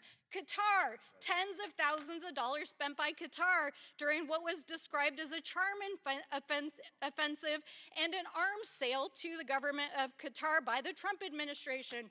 Kazakhstan, thousands of dollars spent by the president of Kazakhstan on a controversial visit which raised questions about human rights violations, business dealings, and a money laundering scheme involving Donald Trump's properties in New York. So my question is, if the GOP actually cares about criminal activity, how about they investigate the receipts that we have right here? Can I answer that question? Of influence peddling by Donald Trump, and a man who is currently facing trial in 4 jurisdictions on 91 counts of criminal activity, who's been twice impeached by this body and is currently trying to run for president again. I would love to answer your question. Of this committee has already endorsed. This is not factually based. This is a farce. This is a political stunt, and it is designed to help Donald Trump secure the nomination this November. Will you yield to a question? So let's call it what it is. And with that, Mr. Chairman, I yield my time back to the chair. 4 seconds. 4 seconds, 3, 2, all right. Time's expired. Mr. Chairman, I ask unanimous consent to enter information for the record. What's the information? Oh, my God. State the information. Thank you. I reserve the right to object. The minority has not provided a copy of the material for the record. In the past, she's displayed pornography. Is pornography allowed to be, are pornographic photos allowed to be displayed in this committee room, Mr. Chairman? It's not pornography. Okay, well, you're the expert. I'm not an expert, Mr. Raskin. Seems like it. Mr. Chairman, I object to the unanimous Mr. Chairman, request. Mr. Chairman, Hold All on. you need is one objection. We need decorum. I'm gonna let the lady state, and then if you object still, we'll go from there. Mr. Chairman, don't we have the opportunity to review the material before I it's reclaim my provided? time. I reclaim my time. Mr. Chair, I reclaim my time. I'd like to enter for the record an excerpt from a bank Hold on, statement. there's a bank objection, statement that's Mr. Chairman. public in regards object? to Hunter Biden Mr. Mifune and has his already bank accounts, in his payments. Mr. Chairman, I object Okay. to the styrofoam board. It's not a Reclaiming document. order, reclaiming order, reclaiming order. We'll, Clearly, Democrats today don't want the truth to come out. Mr. Chairman, But this just I- means that I would any like to member will enter be able for to the add to record- their 5 minutes by putting on a display of Mr. placards. Chairman, I'd like to enter for the record. I think a all statement members- from a bank report that shows Can we proof get some order of here? Hunter Mr. Biden's Chairman, bank accounts where are we in and the human all right, Kindly okay, okay. Let's hold off on this. There's several objections. We're gonna talk staffs between each other, and then we'll go from there. But I understand, I think what you're saying is from the laptop. Someone on this committee accused me of revenge porn, and I have a right to respond to that, and I'd like to introduce But within the rules of the evidence committee, everyone. for the Mr. Chairman, record. This is important evidence for the record, and it pertains to our investigation into Joe Biden and Hunter Biden, and this comes So from. do it behind closed doors like you comes do it. from- It doesn't appear to be bad, but you ought to. but Mr. Chairman, she's got is the 9 relevance placards of there. Does she get an additional 5 But minutes or 10 minutes? I don't understand how any of you who support the Well, what's the genital order? mutilation Okay. of children We're and gonna drag sus- queens we're showing gonna their we're body gonna parts reclaim at parades order here. are We'll offended. suspend and let the staff discuss the evidence from the laptop being entered into the record. Chair now recognizes Mr. Fallon from Texas. Thank you, Mr. Chairman. Yeah, so Okay, hold on. We suspend, so we need to stop for a moment. Okay, hold on. We'll get this. Y'all gonna discuss? You wanna go?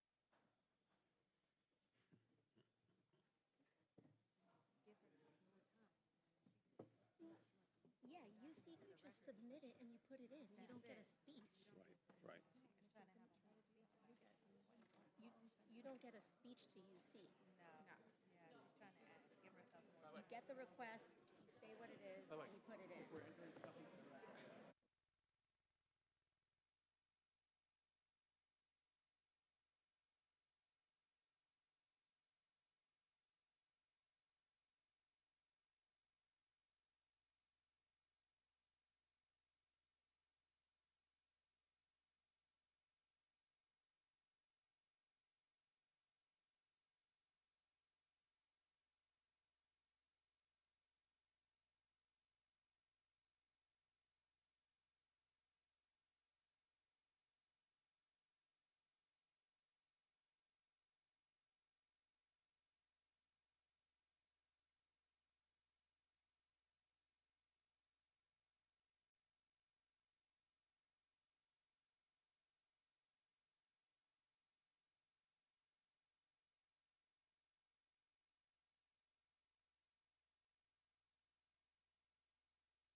So we're going to move on.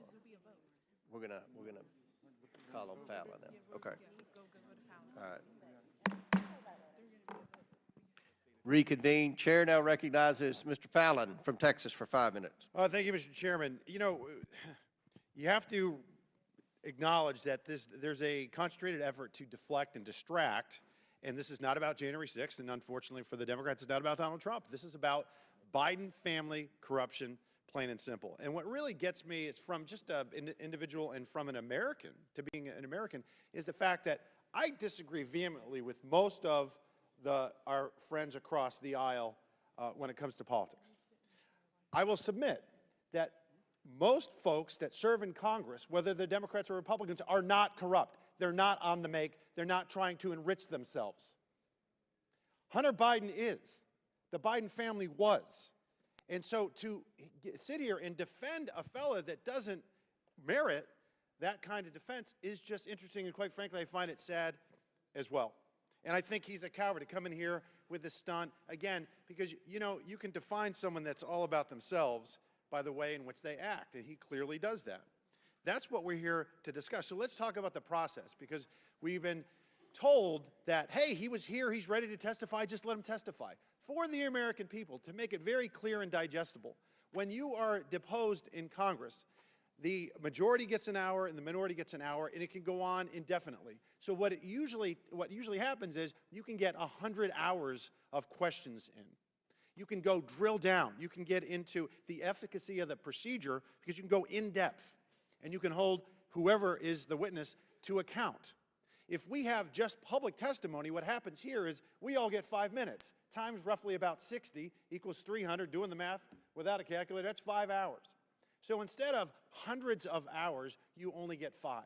And witnesses are very good with their counsel to deflect and distract and answer really slowly, etc.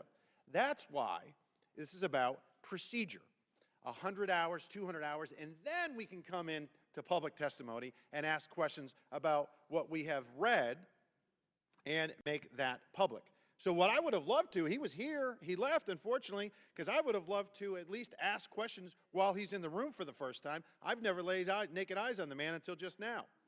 But I would have loved to have asked certain questions like, why did he feel special that he could evade paying taxes on millions of dollars of income? Why doesn't he pay it back? I know a lot of it is already outside of the statute of limitations, so he can't be prosecuted for it, but he can certainly still pay it back. That's a moral obligation that any American has. I'd like to ask him what he did, his company did, to earn $3.5 million from Yelena Baturina, who was married to a corrupt oligarch who used to be the mayor of Moscow. What did he do to have Kenish Razhikev from Kazakhstan wire him $142,300? The very next day he bought a Porsche. What did he do for Mr. Razhikev? What did he do? Did he get bribed, naked bribe of $5 million by Mykola Zlochevsky? And did he have any experience in the energy sector prior to his father becoming vice president, because Zlochevsky paid him $1 million a year? Interestingly enough, the CFO of Burisma, Vedant Pazarsky, had dinner after he paid Hunter Biden millions of dollars, had dinner with his then sitting vice president dad at Cafe Milano. Did that happen? Because it seems like it did. Did Kenish Razhikev, who gave him, but essentially bought him the Porsche, he also had dinner with his dad. And yes, coincidentally, Yelena Baturina as well had dinner with his sitting vice president father at the time. Who I would also like to have asked him, having been an entrepreneur, business person myself, why create 30 shell companies if you have a legitimate business? What did your business do? What services did they provide? What goods did they sell?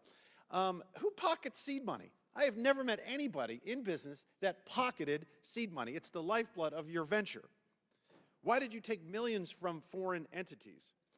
And who was the big guy? Mr. Hunter Biden, was it your dad? 10% for the big guy? When you said in that WhatsApp message that I'm sitting right here with my father, was your father really there? Will you give up your geolocations on your phone with your dad so we can determine if you guys were actually in the same room at that time? Why did you email your daughter or text her and tell her about, boy, I wish I didn't have to give 50% of my salary to dad? This all is just questions that under a deposition, when we have hundreds of hours, we could ask this. And I'm only one member of a committee of 60. I'm sure my colleagues would have plenty of questions as well. So this is what it's about. It's about justice. And think about who you're defending here. He's not worthy of your defense. Mr. Chairman, I yield back. Gentleman yields. The chair recognizes Mr. Lynch for 5 minutes. Thank you, Mr. Chairman. I will agree with my friend and colleague, the gentleman from Texas, that this is a sad day, but perhaps sad for different reasons. This whole process has become such a sham.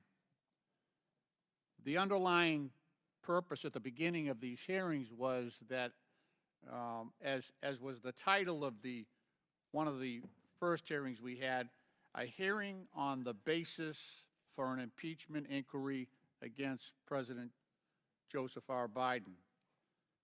And at that hearing, the Republicans and the Democrats had an opportunity to bring witnesses forward that would actually provide evidence to the committee so that we could make a decision to substantiate or to undermine the call for an impeachment. And we sat in this hearing, and the Republicans brought their witnesses in, and I had to admit, witnesses that had considerable experience and expertise and impressive resumes. And so we asked them, so this is the big moment. We asked these expert witnesses that the Republicans had brought in, are there any basis or underpinnings that would warrant an impeachment inquiry at this point? And these witnesses had reviewed almost all of the 14,000 documents that have been provided, transaction reports, Treasury reports, and I'll give you the answers. These are the Republican witnesses. This is Jonathan Turley and I think Bruce Dubinsky was a consultant. One witness said, and I quote him, he did not believe that any of the current evidence would support articles of an impeachment, close quote. That's the Republican witness that you had your moment. You had your moment to bring in the witnesses. Would the gentleman yield? No, I will not yield. I will not yield. The other witness that the Republicans brought forward against President Biden, he said under questioning he had no basis to even suggest that there was corruption, fraud, or any wrongdoing on the part of the president. Now, we are all familiar with Hunter Biden's, his conduct.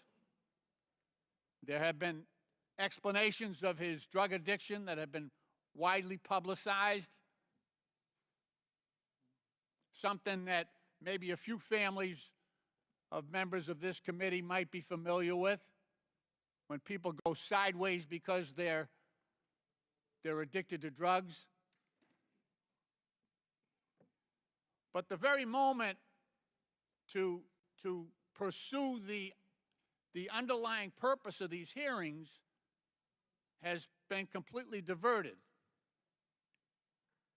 There's been no evidence brought forward against the President of the United States. And as to this witness coming here today, or his reluctance to submit himself to private investigations, can be, I think, credibly explained given the lack of trust that has surrounded these hearings. There have been story after story about leaks coming from those private interviews. Blatant misinformation and disinformation that the chairman and other members of the committee have offered to the press. So-called bombshells, that's what it was on Fox TV, bombshells, turned out to be a dud, turned out to be completely false. But under the auspices of this committee, those members, including the chairman, put out these stories in the press because they could not be refuted. They were not subject to cross-examination. They were not provided for or provided by any credible witness. It was just made up in the minds of the chairman of those members. That's why this gentleman wanted to testify in public, so someone could not distort his statements and leak them wrongfully to the press. The chairman. Chair now recognizes Ms. Luna for 5 minutes. This contempt proceeding is about upholding the rule of law. You know, with recently what happened with Jeffrey Epstein and the client list, we can see that many rich and powerful people, to include people in Washington, were held above the law, and that is simply not fair. Interestingly enough, though, one of the victims of Jeffrey Epstein, Virginia Giuffre, actually vindicated Trump. What you'll notice is that the media did not want to cover that, but why is that? It's because it will show a double standard that exists within our justice system, and also the media bias against those, especially Republicans and conservatives, that are simply not guilty of what they are accusing us of. So I just want to put this in perspective. The reason we are doing this today is because Hunter Biden failed to comply with our subpoena. Hunter Biden, I don't care about his drug addiction. Yes, you are. Many of us have experienced some of these awful things impacting our family, but that doesn't mean that Hunter Biden gets a pass or that we should feel any sympathy for him breaking the law. I want to just point to behind me, U.S. Code 192, a refusal of a witness to testify or produce papers. It means that you should be, one, subject to a misdemeanor, a fine up to $1,000, and anywhere from 1 to 12 months in prison. For your average American that doesn't have the connections that Hunter Biden has, this is what you face. So I want to just point out that when my colleague, Representative Alexandria Ocasio-Cortez, says we must comply with the law, I agree with you. When Ranking Member Raskin pointed out that that Donald Trump's allies should be held and we should not tolerate these contemptuous violations of the rule of law, I agree with that. But then let's use these exact same standards against their own. Frankly, I think that as of right now, there is a double standard that exists. We have to hold him accountable. He broke the law. He will be held accountable, and that's exactly why I'm supporting this contempt proceeding. Thank you. Chair now recognizes Ms. Tlaib for 5 minutes. Thank you, Mr. Chair. I'm going to yield to our ranking member, but before I do, I just, after coming back and being in our districts for so long, no one is asking me about this. They can't pay their bills. There is a lot of cost of living struggle all over our districts, and I just wish we would use this committee to talk about those issues. I mean, even on having the Sadler folks in here and talking about that, the cost of insulin. I mean, Mr. Chair, I would love to work with you in a bipartisan way to talk about those issues that I think really there's responsibility all over the place in regards to the fact that so many of our American residents and communities across the country are struggling. With that, I yield to our ranking member, Raskin. Thank you, Ms. Tlaib, for your tremendous and enduring devotion to your constituents and the public good of all Americans. Why are we here, colleagues? Well, between January of 2017 and January of 2021, we suffered the most lawless presidency of our lifetime.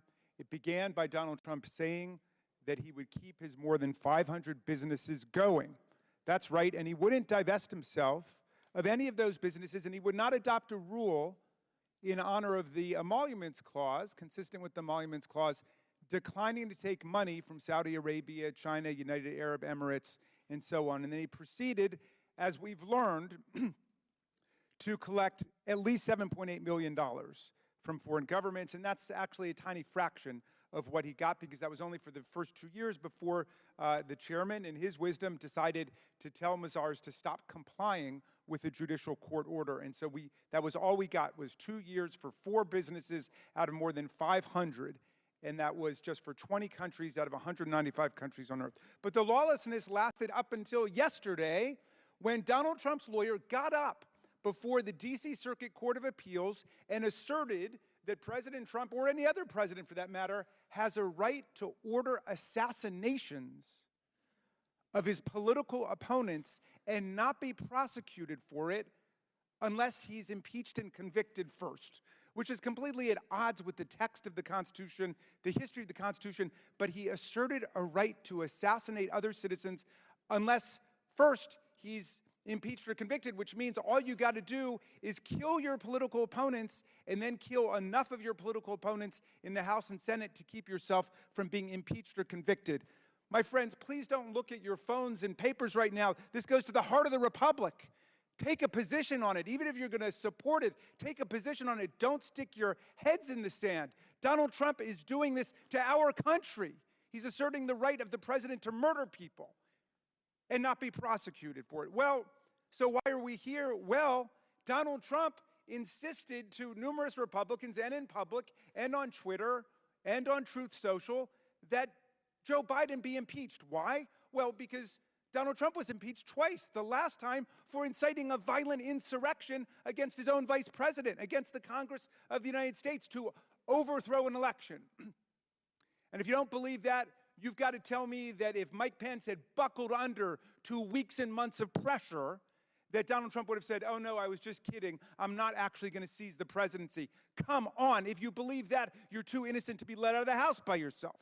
So anyway, Donald Trump says, I don't want to be the only one running for president who's been impeached. Impeach Joe Biden. Figure out something. We were here for a year. You guys did not lay a glove on Joe Biden. You don't have a single credible piece of evidence, not one iota, showing any crime by Joe Biden. As Mr. Lynch says, even your own witnesses came up and said they didn't see it at the one hearing that you had on impeachment. So why are we here? Well, we can't go after Joe Biden. He's clean. Let's go after Hunter Biden. Let's go get him.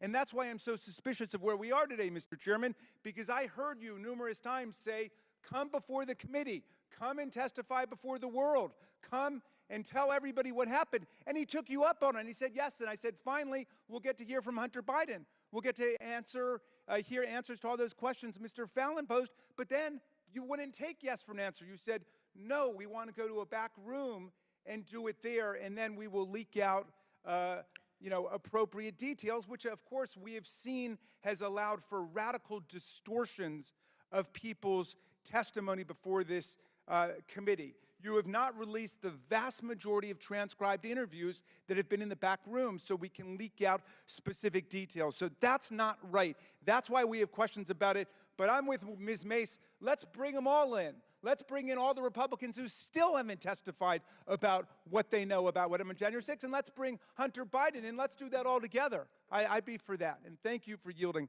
Mr. Tlaib, and I yield back. Chair recognizes Mr. Langworthy for 5 minutes. Well, we've certainly had enough distractions here today, and in the political stunt that we saw here at the beginning of this hearing, Hunter Biden strutting in here like a real tough guy while he refused to sit for a deposition that he'd been lawfully subpoenaed to do.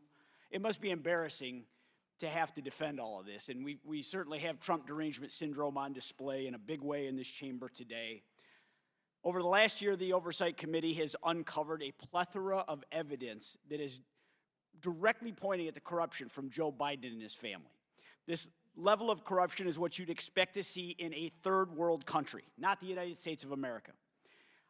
If the volume of evidence was uncovered on any other influential family in the United States, my colleagues on the other side of the aisle would no doubt initiate thorough investigations.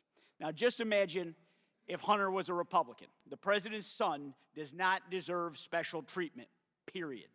Holding Hunter Biden in contempt of Congress is the responsible reaction to his blatant disregard for federal law and our duty to investigate potential wrongdoings by the President of the United States.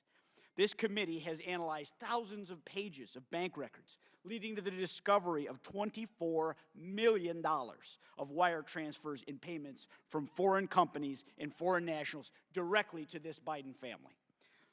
Through interviews with Biden family closest associates, the committee discovered that Hunter Biden used his father's name and influence in meetings with foreign nationals over 20 times.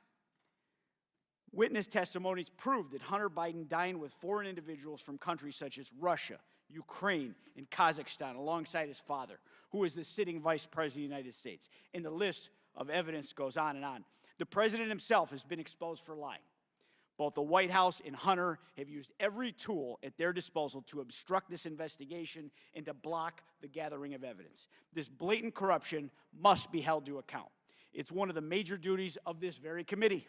And that's why on September 12th, 2023, as a result of the significant evidence against the current president, the Speaker of the House asked the Oversight Committee to conduct an inquiry to determine whether or not sufficient grounds existed for the impeachment of President Biden. Hunter Biden's testimony is a critical component of the impeachment inquiry into whether President Biden or his family personally profited from his office as vice president or his current role as president of the United States. And these facts cannot get in the way. We have got to get on with this investigation and end the distractions that we've heard here today. Let's get this contempt provision put forward, and let's move forward with this impeachment inquiry. Will the gentleman yield? Will the gentleman yield? Mr. Gosar. Will yield my time to Mr. Gosar. Thank you very much, Mr. Langworthy. You know, to the ranking member, you know, we're cherry picking, and to Mr. Lynch, we're cherry picking because if you go back to those individuals we had as witnesses, they all said there doesn't exist that information now, but there exists the potential to be there. And the inquiry is different than an impeachment. It is a search for that document. So I think we got to be very, very careful when we're on both sides, when we're talking about this, that we give the whole picture, not part of the picture, the whole picture to this. And what's been found since then? Well, once again, there's stuff there. So I'm sorry? There is stuff there. There's stuff there? Yeah. Can you share it with us? Because you stack up these random corporations. What are you producing? If I'm a manufacturer, I would do that because I may have different businesses accomplishing that.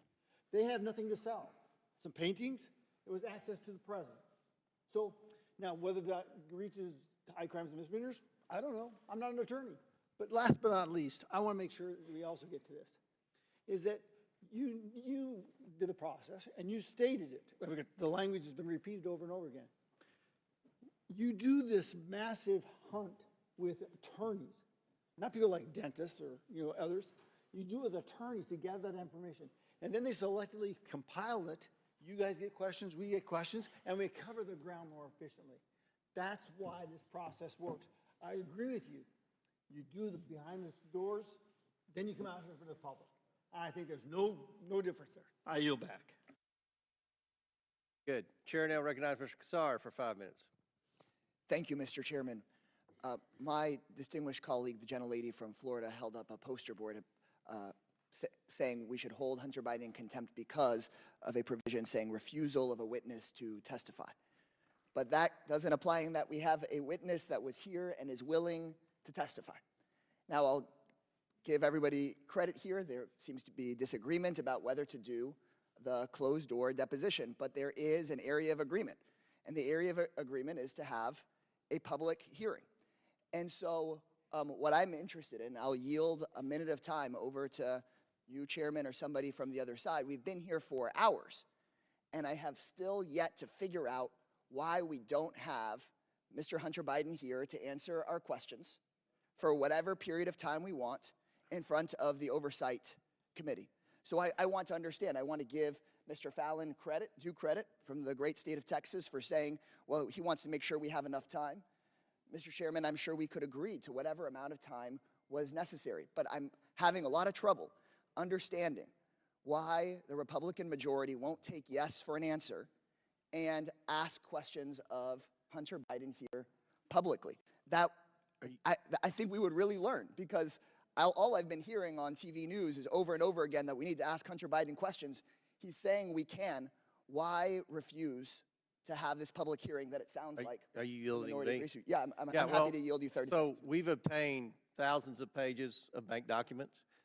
We've reviewed 170 suspicious activity reports from banks filed against the Bidens. From my banking background, that's unprecedented to have that many bank violations that allege very serious things, from money laundering to tax evasion to bribery. And we have a lot of questions. We want to treat him like any other witness. He doesn't get to set the rules. We will depose him. And look, we split time with Democrats. You all get an equal amount of time with Hunter Biden. Then we'll have a public hearing. But I guess my question is, if there is disagreement, and it sounds like there is, around the deposition, why not have the public hearing? Is there a reason? We will after the deposition. I understand, Mr. Chairman, but nobody has explained to me clearly yet, And I think to your own districts, to my district, why not call Hunter Biden in tomorrow? Why not ask him in next week? We're ready Will to the gentleman schedule. yield? I'd love to answer that question. Would you? Yeah, so I would have loved to have deposed him right here today. We But had a there's motion. rules, We had a there's motion to rules. do it. You have 3 days. Let's do it in 3 days. No, but my who whole wants to point sign up? is behind closed doors. I would have gone right now. He's here. He's got his legal representation there. Let's play this game. But we have rules that say you have 3 days. I'm not playing game one. I'm sure we could waive the 3 days.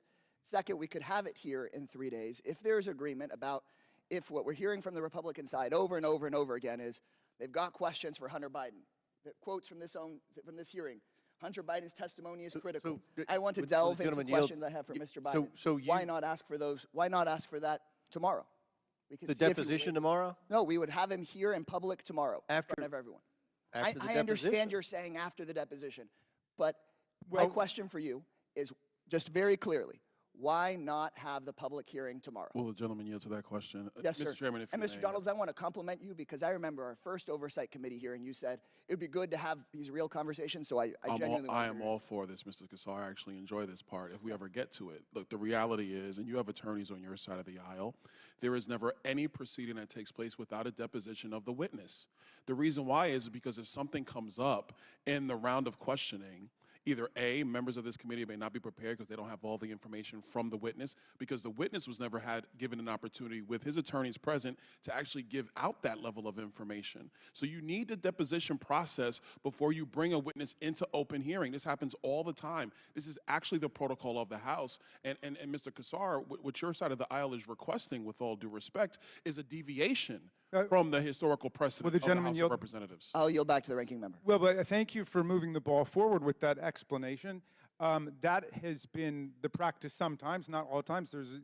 The vast majority of witnesses who come before this committee come without being deposed first. We come and ask for their testimony. But in any event, even for a witness who's being subpoenaed, like Mr. Biden was, we have a completely different situation when the chairman goes out publicly and says, we will give you the choice, A or B. You can have a deposition or you can come in the hearing, but I challenge you, I invite you, I insist that you come before the committee, and repeatedly says that. So that's why I think legally it's a very complex question, but I don't see why we take this all the way to all the way to court. If you guys really want to hear from him, let's have a public hearing and then depose him afterwards.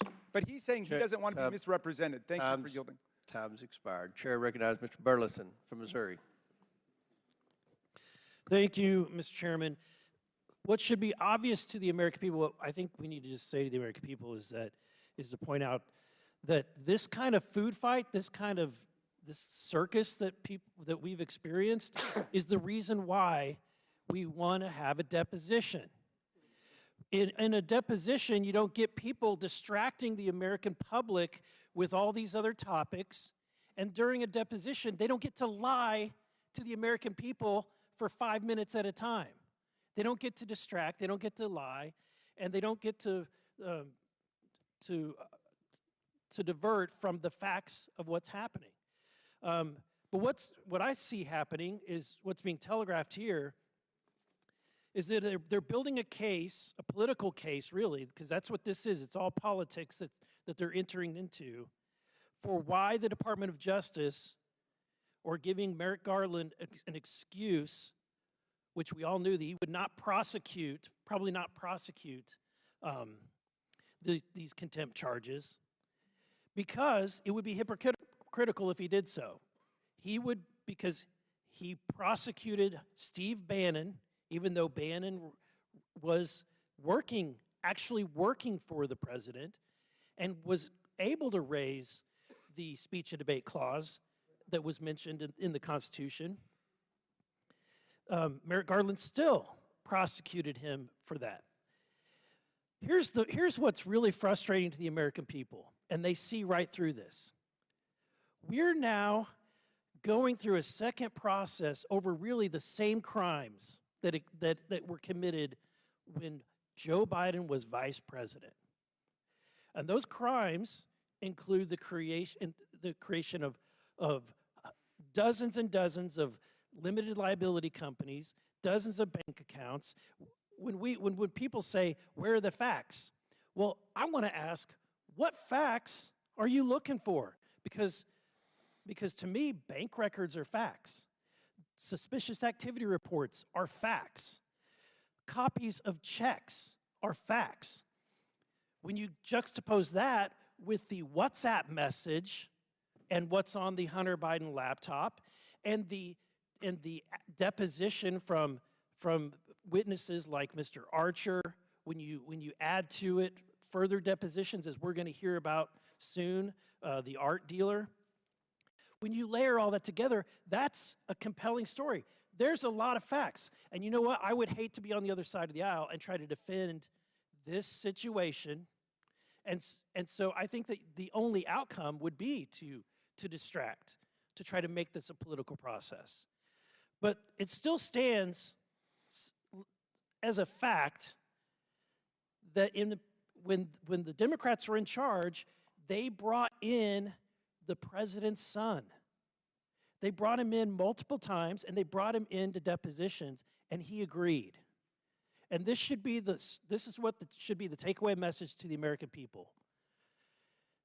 When the Trump family was asked, when they came in and they gave depositions, the Biden family, once again, Hunter Biden feels that he's privileged. He's privileged. He doesn't have to pay taxes like everyone else. He's privileged that apparently he can traffic sex workers across the globe and get away with it. He's privileged in that he can get away with acting as a foreign advocate and be able to get away with it when other people are prosecuted and sent to jail for the very same thing. The American people see that there's two standards of justice. And when we're trying to go about the people's business in a serious manner, we end up allowing a food fight, which is exactly why he did what he did when he went across the street as far away as he could from this building and had his press conference, and then why he today showed up when the hour was way too late. I yield the remainder of my time. Ms. Brown.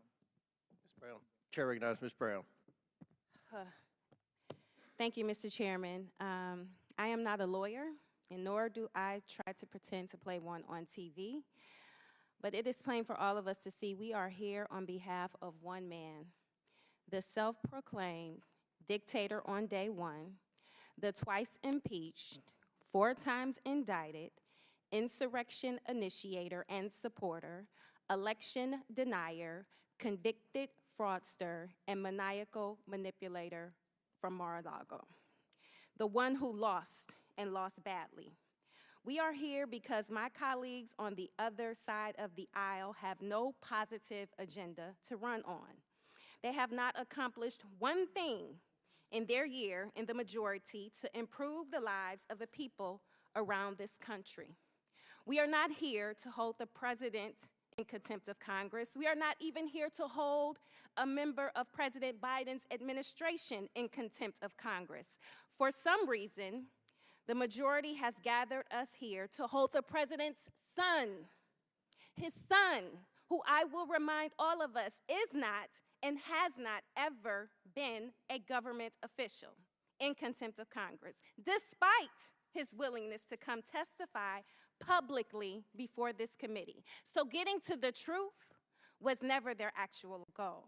Instead of working together to solve big problems on behalf of the American people, my Republican colleagues continue to pursue a meritless, groundless, baseless investigation into the president's family. Meanwhile, back in my district, during our recess, I was literally dodging bullets at a funeral of a gun violence victim.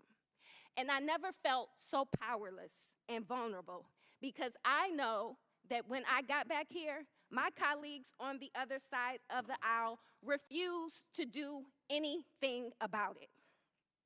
Yet, they continue to make efforts to ban books, rewrite history, make it harder for people that look like me to vote, and to make it harder for women to make their own health care decisions. We see nothing on the other side of the aisle but distraction, diversion, deflection, delusion, divisiveness, and dangerous destruction of our ever so delicate democracy. So with that, I am tired of the political theater. I want to get to work for the people back home in the 11th Congressional District because they, quite frankly, don't care about Hunter Biden. Will the gentleman And with yield? that, I will yield the balance of my time to my ranking member. Ms. Brown, thank you so much. You know, you started off by saying something pretty profound, which is we are here instead of doing the business of the American people because the Republicans have offered us no positive agenda in their year in office. We know we've wasted countless weeks in them just trying to pick a speaker, and we've wasted countless weeks with their inertia and their do-nothing policies. But Ms. Brown, I don't know if you recall, I just don't want people having to take your word for it. I think numerous Republicans have gotten up on the floor of the House complaining about the fact that they have no agenda. I think our colleague Chip Roy from Texas said that the Republicans have not given him one thing, a single thing, I remember him saying, to campaign on. So I just want to ask you, when you're saying that they have no agenda, that's not a partisan point. You're getting that from Republicans, aren't you? That is correct. One of our colleagues said that there was Trump derangement syndrome, and of course, Trump derangement begins with Donald Trump himself. He thinks he has a legal right to assassinate U.S. citizens. He thinks he can grab women by their genitals, although that's not the word that he used. He said that if Joe Biden is reelected president, there will be World War II. He is obviously deranged and disoriented, but the real Trump derangement syndrome that I see is those people who cannot break from Donald Trump after he's proven himself to be completely and totally unworthy of your support. Because I'm looking at talented, gifted people on the other side of the aisle, the ones who have not left Congress in frustration or because they've broken with Donald Trump and clashed with him. But I'm still looking at people who have their wits about them, I think, but you're acting like cult members, like you're sleeping on the basement of a cult, listening to tapes all night, and I beg you to get over your Trump derangement syndrome. Thank you very much for yielding, Ms. Brown. Chair recognizes Mr. Donalds from Florida for 5 minutes. Thank you, Mr. Chairman. A couple of things. First, it was said in this hearing, Mr. Chairman, about you specifically, that you repeatedly said you would give Mr. Biden any opportunity, he could choose which one, to come and speak in front of this committee. He could do it by deposition, he could do it by open hearing. It was up to him. The truth of the matter, though, is, members, is that the chairman's words are not binding. Like, no other member's words of Congress are really not binding. The binding article. Point of order. Does the chairman agree with that? Point of order. Does the chairman agree? Are you going to restore my time? Point of order. Just point of order. Okay. Does the chairman agree that the chairman's words are not binding on the committee? That's not a point of order. It has nothing to do with the order of this hearing. Thank you. Can I go back to 4 minutes and 34 seconds? That's where I was before I was interrupted by Mr. Raskin. Yes, reset the clock. Thank you. What is binding is the actual written document, the written language in the subpoena, because a subpoena from this committee is also signed off on by the clerk of the House. That is the binding document that matters here. That is what governs. That's number one. Number two, that was said in this hearing. It was said that our witnesses said that there was no basis for an impeachment.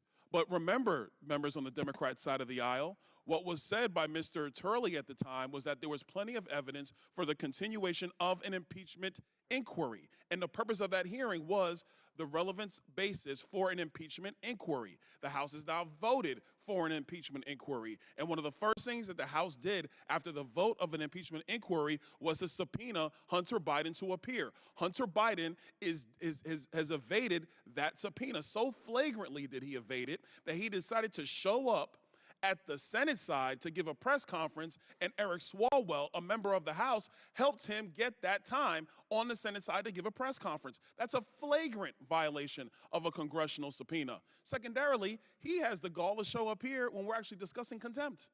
And he didn't stay. He was sitting right over there. He's not here now. He said he wants to talk. He could have stayed through the whole proceeding. He chose to leave. That's his business. But he was subpoenaed to come here. Back in December, he chose not to of his own volition. He's in violation of that subpoena. a subpoena that was executed with the signature of the clerk of the House of Representatives. That is the document that is binding. That's what we work off of. Mr. Chairman, I actually want to submit for the record an article from The Hill written by Jonathan Turley, and it is titled Eric Swalwell and the Politics of Contempt. Without objection, so ordered. Thank you. I'm glad something got admitted to the record.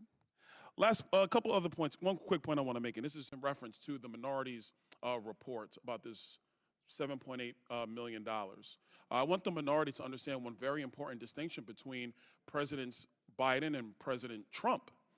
President Trump has an international real estate portfolio that he has amassed over decades. I'm quite sure if you go back through all of the hotel receipts before he was president of the United States, that you had foreign dignitaries staying at Trump hotels all across the world. Will the gentleman yield? I'm not going to yield, Mr. Raskin. I'm making a point. Because they're actually very nice hotels. They look good.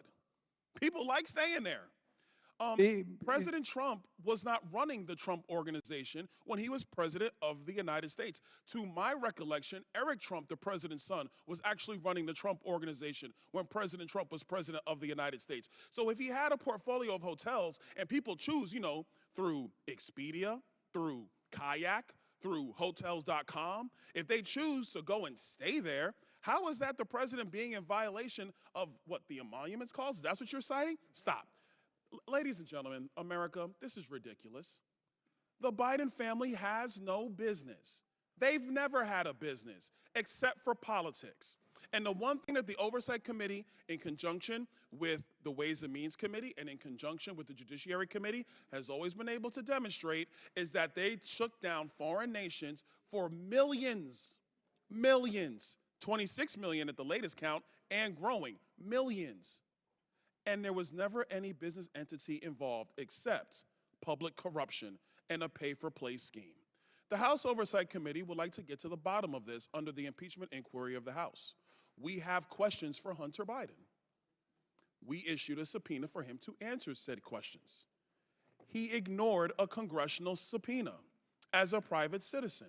There are many attorneys on the other side of the aisle. If you had one of your clients in your private practice ignore a congressional subpoena as a private citizen, you would advise them not to, because they would be held in contempt, and they would actually be punished by the Department of Justice. So I find it interesting to see today. Yield so I can I'm not respond? going to yield, Mr. Goldman, because I had a question for you earlier. You didn't want to take my question, so I'm not going to take yours. Thank you.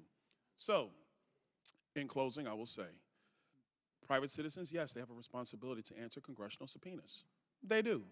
Hunter Biden had it, and he was flagrant. He decided to give a press conference. So we're going to do this business, and he should be held in contempt by the full House of Representatives. I yield back, Mr. Chairman. Very good. Chair now recognizes Ms. Norton from Washington, D.C. for 5 minutes. I yield my 5 minutes to Mr. Raskin.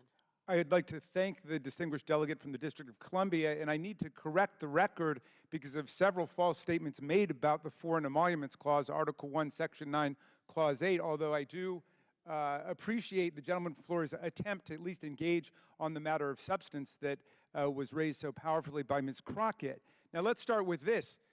Article 1, Section 9, Clause 8 says that neither the President nor any member of Congress can receive a present, an emolument, which means a payment, an office or a title from a prince, a king, a foreign government, quote, Mr. Donald, of any kind whatever. Of any kind whatever, without going to Congress first and obtaining the consent of Congress. There's no hotel exception, Mr. Donald, to the Foreign Emoluments Clause. There's no international real estate syndicate exception to the Foreign Emoluments Clause, Mr. Donald. And also, I will take you up on your challenge to see whether the Trump Hotel in Washington, the Trump Hotel in Las Vegas, the Trump Hotel on Fifth Avenue, the Trump Hotel at UN Plaza, the 4 of the more than 500 businesses that we got documentation for, whether they actually had the same level of business coming from Saudi Arabia, the communist bureaucrats of China, who were the leading spender, as you know, if you've read our report, the United Arab Emirates, Indonesia, India, Egypt, and so on. We will make that comparison about what was done before. If you get the chairman to call off the ban on further documents coming from Mazars. So Have you ever stayed at a Trump hotel, Mr. Raskin? Excuse no, and I never would stay at a Trump hotel. I've got too much self-respect and stay at concern bad for hotels. hygiene. So, but in any event, Mr. Donald, you're totally wrong about what the Foreign Emoluments Clause stands for. Abraham Lincoln was given 2 elephant tusks by the King of Siam during the Civil War, and he liked them very much. He wanted to keep them, but he went to Congress, which is what every other president did before and every president did since, right up until Donald Trump, and he asked whether he could keep the tusks, and Congress, though they loved Honest Abe, said, no, you can't keep them. I mean, John F. Kennedy was offered citizenship by the people of Ireland because they loved him so much, and he refused to take it, saying that even though it didn't violate the letter of the Emoluments Clause, it violated the spirit of the Emoluments Clause. And Donald Trump converted the presidency into an instrument for self-enrichment. He raked in millions of dollars from the most corrupt governments on earth, who came in with specific favors that we document in our report that they got from Donald Trump. I beseech my colleagues, I will read any book, any magazine, any speech you've given that you want me to read. Read this report and come back and tell me if you think Donald Trump did the right thing in converting the White House into a for-profit operation. No other president in American history has come anywhere close. And you ask why he's so determined to stay in office that he would unleash violence against his own vice president, the brother of your colleague, of our colleague. Why would he do that? It's because it was a money-making operation, and it was a great business grift for a guy who went bankrupt several times. And yet, out of some misguided partisan loyalty, you're going to stick with him. I don't even know why you stick with him. He was a Democrat longer than he was a Republican. He wanted to run for president on the Reform Party. You guys have been taken over by an absolute con man. And now you're acting like members of a religious cult who don't even remember how you got in the first place. We say return the profits, Donald Trump, $7.8 million. I've got a letter, Mr. Chairman, I'm going to share with you telling Donald Trump to return these $7.8 million. It's a small fraction of what he raked in. We want to know about the other 2 years in office. We want to know about the other businesses, not just those 4 that we were able to get information on. And we want to know about every country on earth, not just the 20 autocracies and dictatorships that we found. This is our government. This is our Constitution. And we're going to stand up for it against Donald Trump and anybody who follows him to the path of oblivion. Abraham Lincoln started your party as a third party to replace the Whigs because they wouldn't take a moral stand against slavery. It was a pro-freedom, anti-slavery, pro-union, pro-honesty party. And your party has been reduced to a corrupt, authoritarian cult of personality. And everybody does whatever Donald Trump tells them to do, which is what we're doing here today with this stupid attempt to hold Hunter Biden in contempt when he has come forward to say he will testify and give you everything you want, as the chairman of the committee repeatedly offered in public. So forgive my outrage and indignation, but enough is enough. Let's get back to the business of the people, as Ms. Chair Brown recognizes said. Mr. Higgins for 5 minutes. Thank you, Mr. Chairman. Mr. Chairman, the American people may be surprised to know some of my colleagues across the aisle hasn't served as long as we have. Might be surprised to know that Representative Raskin and I had been building quite a colleague friendship in my original years of service. Prior to J6 especially, we would visit and we would debate constitutionalist questions, and he honored me by observation of my what he would sometimes call compelling arguments, contradictory to his own. So it's with sincerity that I say congratulations to my colleague, Mr. Raskin, because you have obviously fully recovered from your cancer treatments.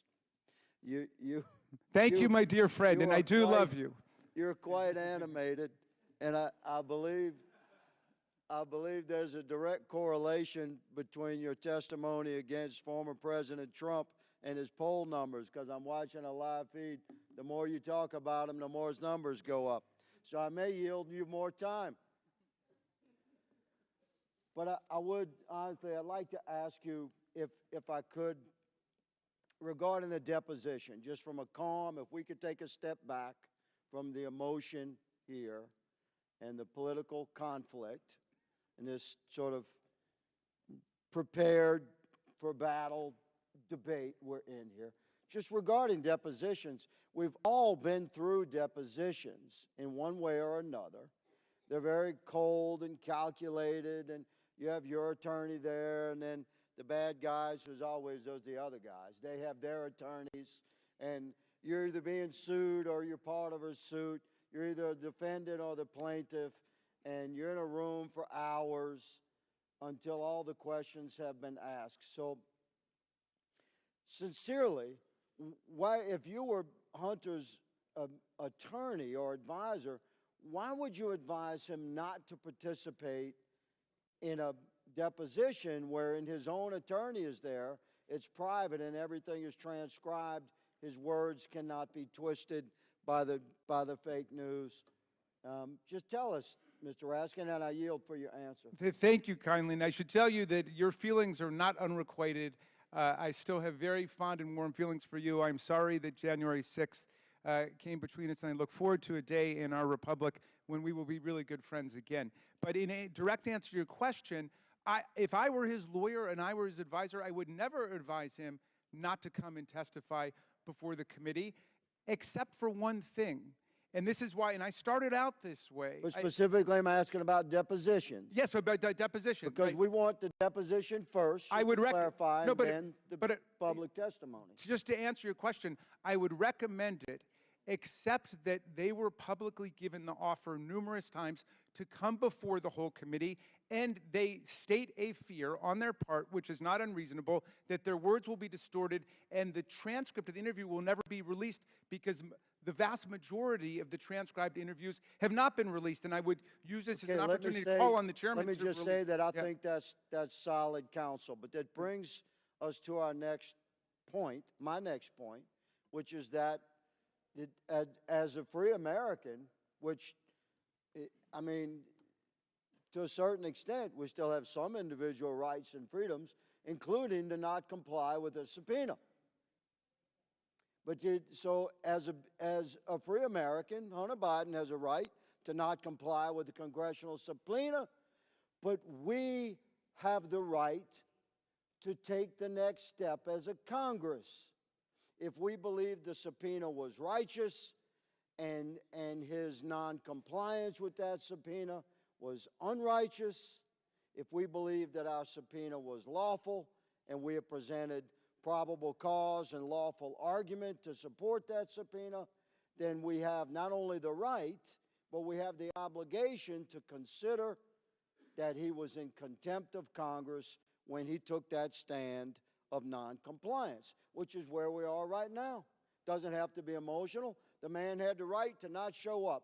We have the right to hold him in contempt, and that's what's happening.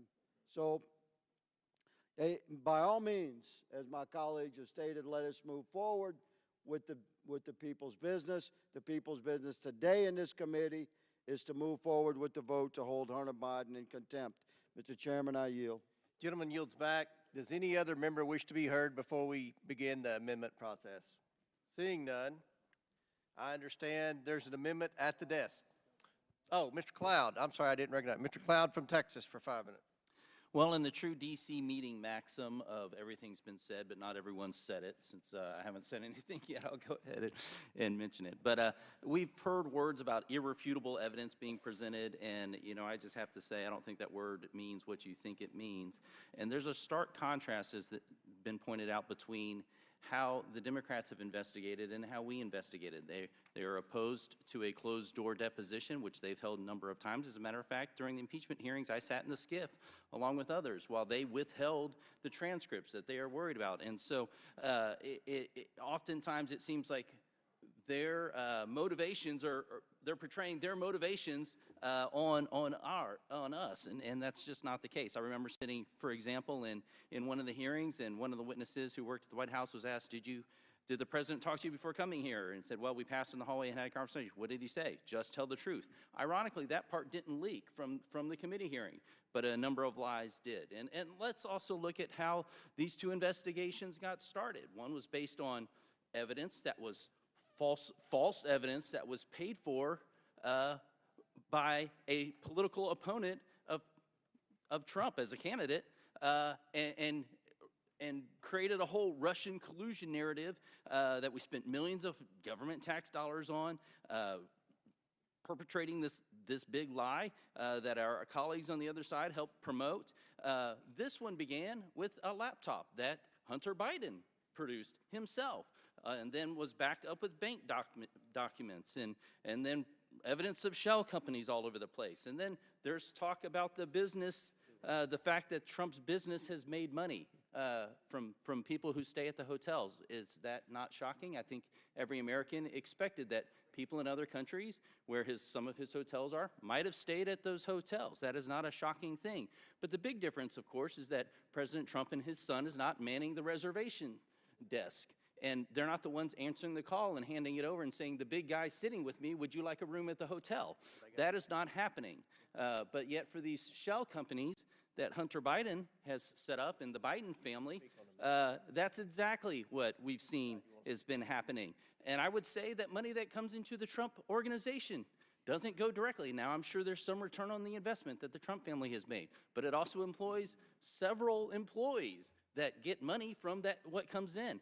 I doubt that these 20 shell companies have nearly the employees of one hotel that Trump property has. Probably not as many employees as you would find in the lobby, working the lobby of one of these hotels. So this is completely different. They're trying to compare apples and oranges and confuse the American people back home. It's totally not the case. And getting back to the point of today's hearing, this really is about contempt. And so what we've seen happen is Hunter Biden has come here now twice just to not speak to this committee. So contempt is defined as a lack of respect or reverence for something, a willful disobedience or open disrespect for a court, judge, and legislative body. He flew all the way over here the day he was scheduled for a deposition just to not appear and to kind of thumb his nose here at this body. Today he showed up, and the minority is trying to make the case, well, he showed up to speak. We've been here a couple times. I've been in a couple committee hearings, not nearly as many of the members here. Never have I seen a witness show up when they want to show up on any sort of thing to say, hey, I'm here to speak on what I want to speak about. That is not how Congress works. That's not how any meeting on the Hill works. That's ridiculous to think that somebody's going to be able to show up and just mandate the agenda for today's meeting, which is further evidence of why he is holding Congress in contempt. He thinks he's above the law. He thinks it has no weight on him, and understandably so for the moment, because the DOJ refuses to follow up on anything and has done their best effort to work with the IRS and other agencies to shield and protect the Biden family. This is important. We have to hold them in contempt, and I yield back. Gentleman yields back. Does any other member wish to be heard before we begin the amendment process? Seeing none, I understand there's an amendment at the desk. Yes. Mr. Chairman, I have an amendment at the desk. For what purpose does Mr. Goldman seek recognition? My apologies for jumping ahead. I have an amendment at the desk. The clerk will distribute the amendment to all members. Does everyone have the amendment?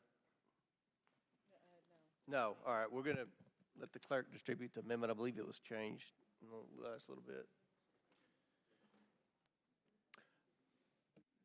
That's okay.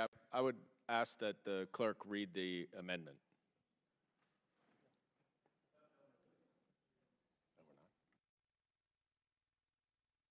My apologies, I withdraw.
you.